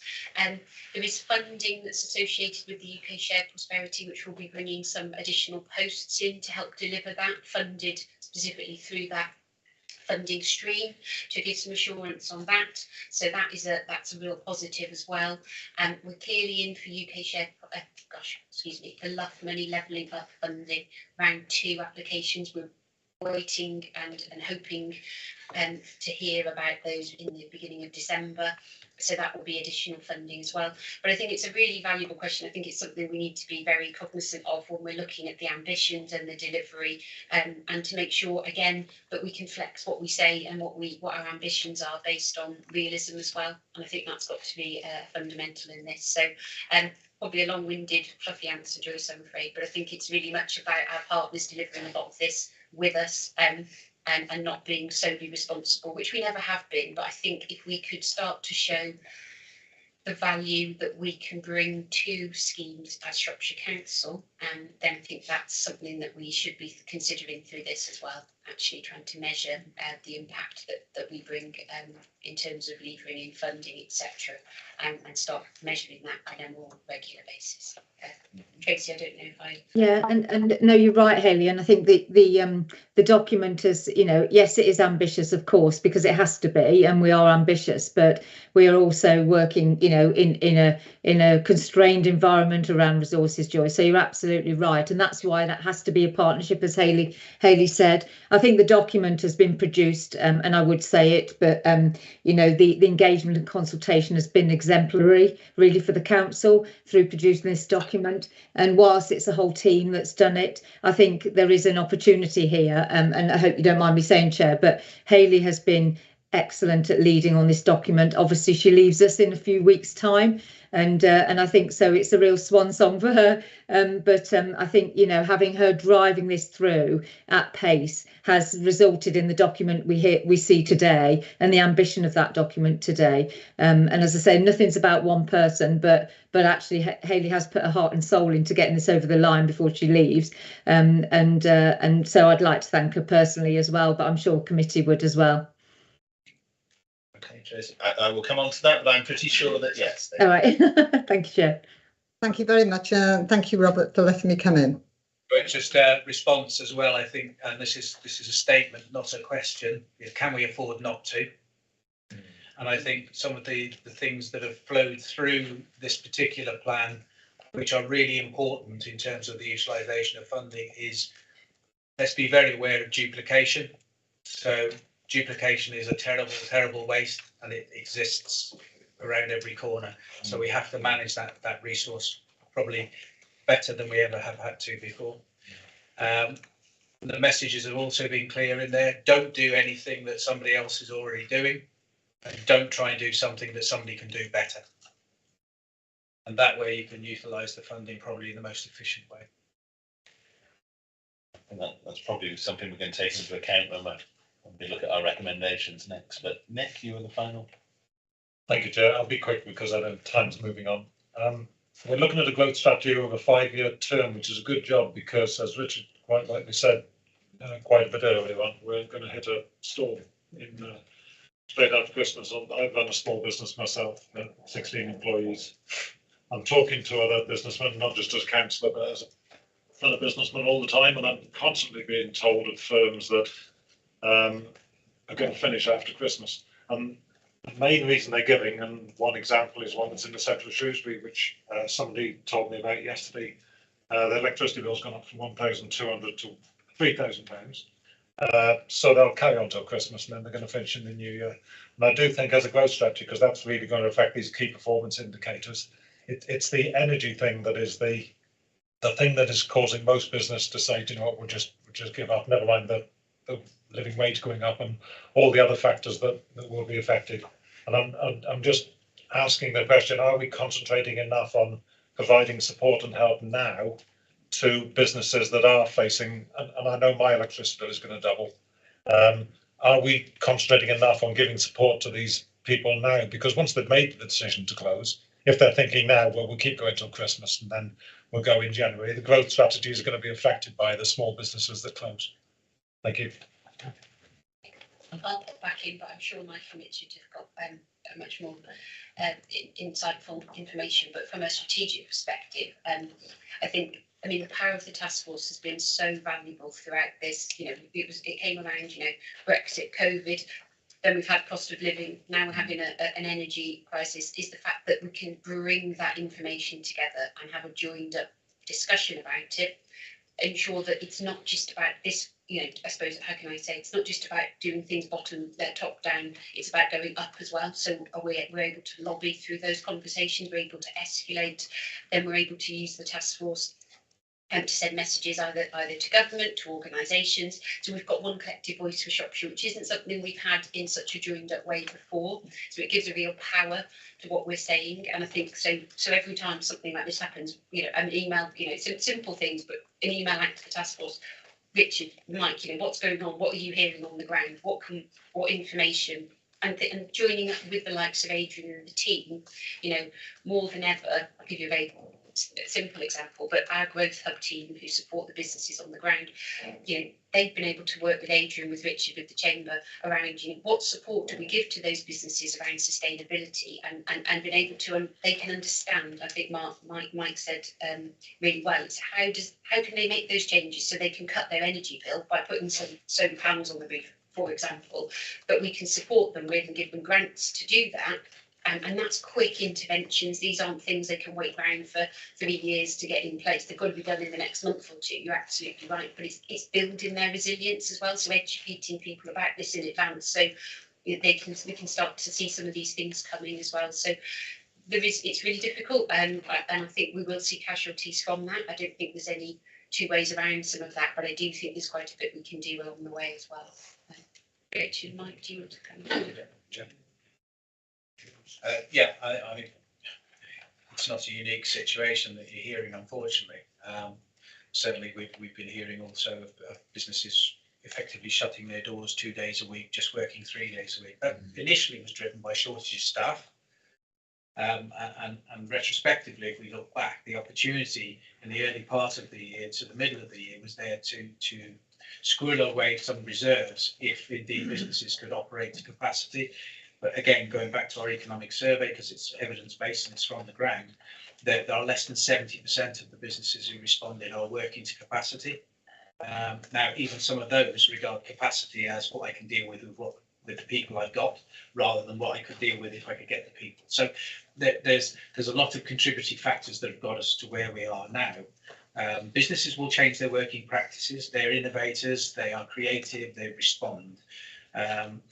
And so, yeah, you will find people find ways of reducing their costs by reducing their operational hours. Now then, of course, that has a knock-on effect in terms of any revenue generation, particularly when it is business to consumer, high street retail, that type of thing. Never before has been a more important time for online presence and a really good quality online presence. And businesses who've got that already will be probably okay. Consumer spending is going to drop, and so the amount of revenue that they're going to get in is going to be under real problems. But there will be a number of different approaches that businesses take to overcome some of the financial challenges they face. Some of them are not going to be strong enough, and they just will not survive. Our eyes are firmly on the credit status at the moment. We're watching the banks very, very carefully, because in the past, when you hit a recession, the banks start to cut up rough. They start pulling in loans, pulling the blood on people, and at the moment, that's not happening. And that's unusual, because normally if they can see a problem, they'll get in first. That's not happening. I'm not sure whether behind the scenes somebody's in their ear from government saying, hey, you're not doing this time. Did you cause mayhem last time? Only time will tell. But we're watching that very, very carefully. Okay, Thank you. thank you. Oh, okay. Right, so if we move towards where we think we're going with this recommendations, I've put a few down and feel free to correct me or add to them or delete as you go along. So the first one is I think it's an overwhelming note of thanks to the wider partnership as well as the work that's being done within Shropshire Council and very specifically down to Hayley and the rest of her team in how she does this. And we wish her well in the future in that respect. But I think a note of endorsement of what's being presented to us as a whole, as a strategy, as a wider strategy, I think is probably what I was picking up on. I think in terms of the action plan, I think there was a clear sort of feeling that whenever that's produced, if we could see it, we'd love to. As you say, it's probably not going to sit around for ages. We don't want to sit here for a year and then have a look at the initial action plan and so on. So if that could be forwarded whenever it's at the stage of being produced. I've got we've mentioned Shropshire Pound. I get the impression that we'd like some sort of indicator or proxy for that somewhere, if that could be worked in. Obviously, to the point of it's got to be something realistic, and as we're saying, it's not diverting efforts from a whole other things. But if there's a meaningful way of doing it, I think we're looking for something in there. I've got a suggestion around our annual review for this committee, just taking the point of not trying to duplicate and so on. It's mentioned we may want to consider an annual review. I think if we perhaps look at structuring that in terms of we'd have a wider update, and again, partners would be welcome to attend and we get that wider update on just the general state of play of the strategy, any other challenges that have come up and so on. But it feels like probably where we can add the most value is once the action plan is come up with and so on, it's what are we asking departments within the council to do? What parts of it are Shropshire Council delivering and how well are we doing? How well are we resourcing and the rest of it, those efforts to deliver that? And then maybe look at that meeting as well, just are there any specific things we could add to our work programme where the partners as a whole or the council think we could add value as a committee looking at an item on that.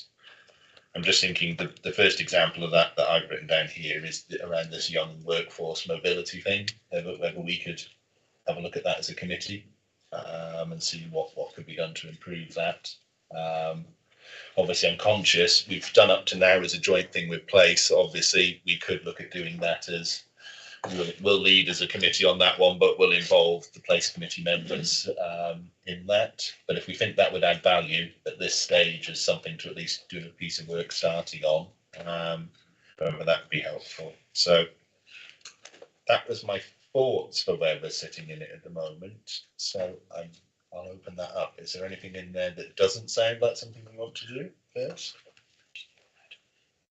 Okay, and is there anything missing? People need to pick up. Have I missed anything that we've thought about? Okay, so are we happy with that? Do they all make sense? Yeah. Can I make?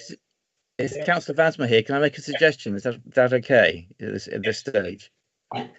Just that there was a lot of reference to climate change and carbon footprint and a lot of contributions with some excellent, interesting ideas. And I wonder whether the document should include more direct reference to that than whether we could recommend, whether the committee could recommend that. I also think it would be very useful to, there's a issue of an annual review, I think, and also the action plan. And I wondered, whether we should be actually saying we would like to be part of that annual review, that the committee should have an input into that. And also, of course, we need to look at the action plan when there are more details available. Okay. Yeah, I think the action plan point we had, but are we happy with those sorts of suggestions? Just to confirm then, based on the recommendations we put into paper, it was about this committee having an annual, having an opportunity for the annual review, so how you want to structure that, and you want us to bring something from the Shropshire Economic Partnership. I don't know how, but that's there as a recommendation, so I think that was agreed. that we would do that. I think the point about the climate change, I think it's as we have amended within the document to strengthen that position, and also included that in the forward from Councillor Carroll. I think we can pick that up as a strong theme through the action plan, and I think that's where Adrian, and I specifically, really wanted Adrian on the call today, because I think there is a lot of cross fertilisation that we need to capture in the right way through the action plan and the KPIs. I think it's a really good point. I think it's as detailed as it could be in the strategy at the moment, but across all those kind of key values that we've embedded around healthy economy, health and wellbeing. It is implicit. I think it does need to be. We try and make it stand out more in the actual document as is, and I think we can make it a real strong theme throughout the action plan. So I hope that gives enough assurance that is an important piece of this. Yeah. Content with that as it stands? Okay. I suppose my one ask as well, in the spirit partnership and so on, to our external partners is there anything you think we should be considering as a committee? I'm always interested for an outside viewpoint. The committee will decide whether they agree with that viewpoint, but I think we've covered it very comprehensively. Oh, sorry, failed the initiative test. I think we've been very comprehensive in what we've covered. I think we've covered off a number of areas where we can have some quick wins, if we want to call them those, and I think those are really important that we get on with those as quickly as possible, because they will make a difference. I think the one thing I would add to the Shropshire pound rotation, which is really important, is procurement.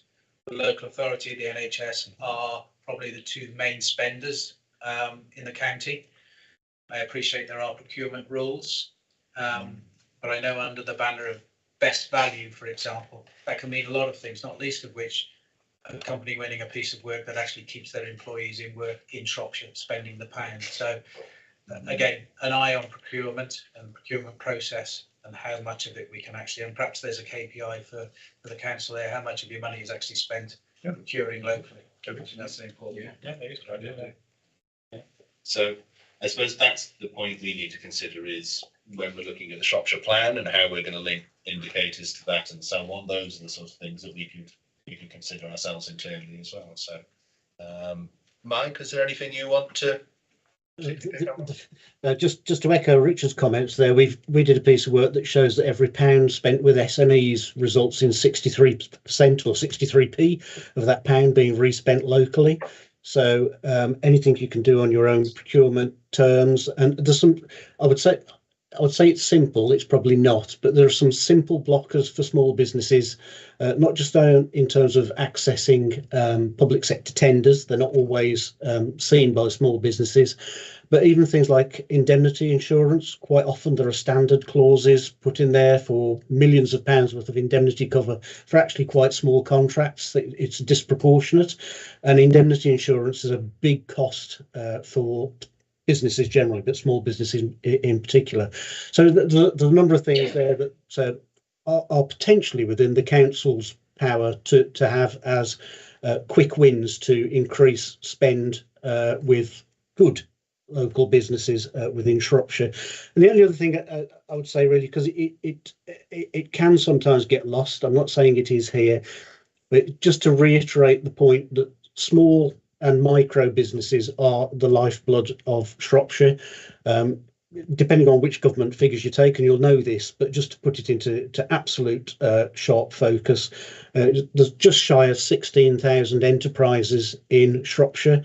Just 40 of those are actually larger businesses with more than 250 employers. The vast majority, over 14,000, are actually 0 to 9 employees. So when you're looking at these policies, and as we have done through this whole process, working with Hayley, the team, and other stakeholders, it's having a sense that small businesses, small and medium-sized enterprises, have got to be front and centre of the work going forward, because they're your lifeblood now, and they will be going forward. And that just needs to be borne in mind with any forms of business support that are being put into place. I suppose with all the cost pressures as well, final point, the point on energy prices was very, very well made, and we're seeing that with our members, that it's a really big concern right across the board.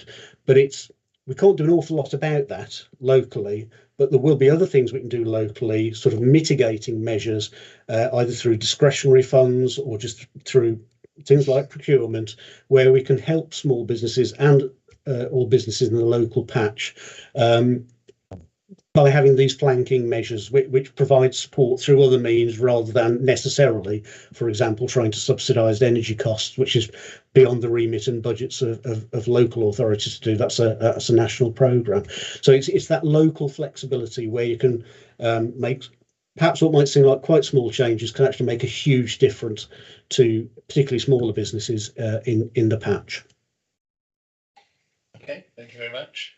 Are we happy to add it? I'm guessing we'd make a recommendation probably to refer it to performance management around, are there any other measures the council could take in procurement to work with small businesses? Are we happy with that one? Okay. Right. In that case, thank you very much all for attending. I hope you do feel you got value from it and so on. I know I do, and I'm sure members do. So yeah, we look forward to seeing you again in the future. Thank you. Thank you. Thank you.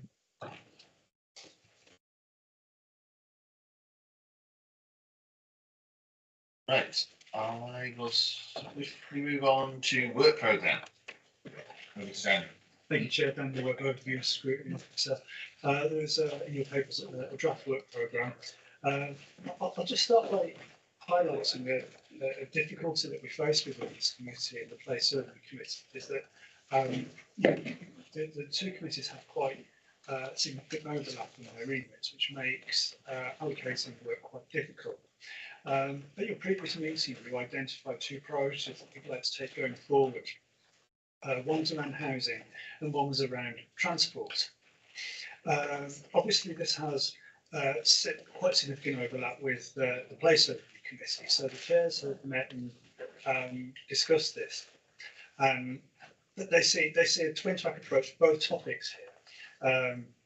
With regards to housing, they see a role for the place overview committee in terms of, and I'll just read this out, ensuring private sector housing growth through long-term planning and effective planning service and addressing gaps through the council's home builder Quinobi, the large-scale stuff, one might call it. And this committee having a role at focusing more on social housing, partnership working with social housing providers, commissioning development of housing for those with additional needs. Also quite large, but very much focused on communities rather than the more abstract issue of planning. So we had a meeting last week and the week before of the committee, a working group to pick out some of the issues around housing with our Assistant Director for Housing and Communities and with Laura, who was here earlier, and with Melanie Holland. And we've identified an approach that's in your work programme that we feel will provide you with the information to scrutinise and ask the questions that were addressed initially to this committee, which was essentially what role can social housing provide or housing development can provide to support some of the economic ambitions that you've heard about earlier. This came originally from the Health and Adult Social Care Committee, which hear repeatedly that staffing shortages within the National Health Service are exacerbated by an inability to find affordable housing to buy or rent privately or through social housing providers here in Shropshire. So that's in place now, and I invite any feedback on that. That's a draft, and obviously I just published that without consultation with you as it's a draft work programme. The second strand to that is around transport. And again, they've agreed this split between two committees. So the Place Overview Committee would look more at here at WSP, the planning within that, the larger scale projects, the network stuff. And what this committee would then focus on are the transport matters that pertain more to communities, so community level road safety, for example, safe routes to schools, community transport, which we've heard about earlier to some extent, that kind of topic. Now, we had planned a similar agenda planning session this week with the officers. Unfortunately, the Assistant Director for Infrastructure is absent through illness and is going to be for quite some time. So the service recognises that it's going to have to, that work won't wait anymore. So they've reorganised themselves temporarily, and other officers will be picking up that work, but they need to be brought up to speed on that. It's not their area. I think the officer is going to take on board is much more of a project manager for large-scale infrastructure projects. So we are meeting for 2 o'clock to go through some of those issues and prepare for an agenda planning meeting with you all that's in your diary. So please do attend that meeting if you can, because your input is absolutely vital to setting your work programme. So that's not in your work programme at the moment. You'll see that I've left some gaps for it.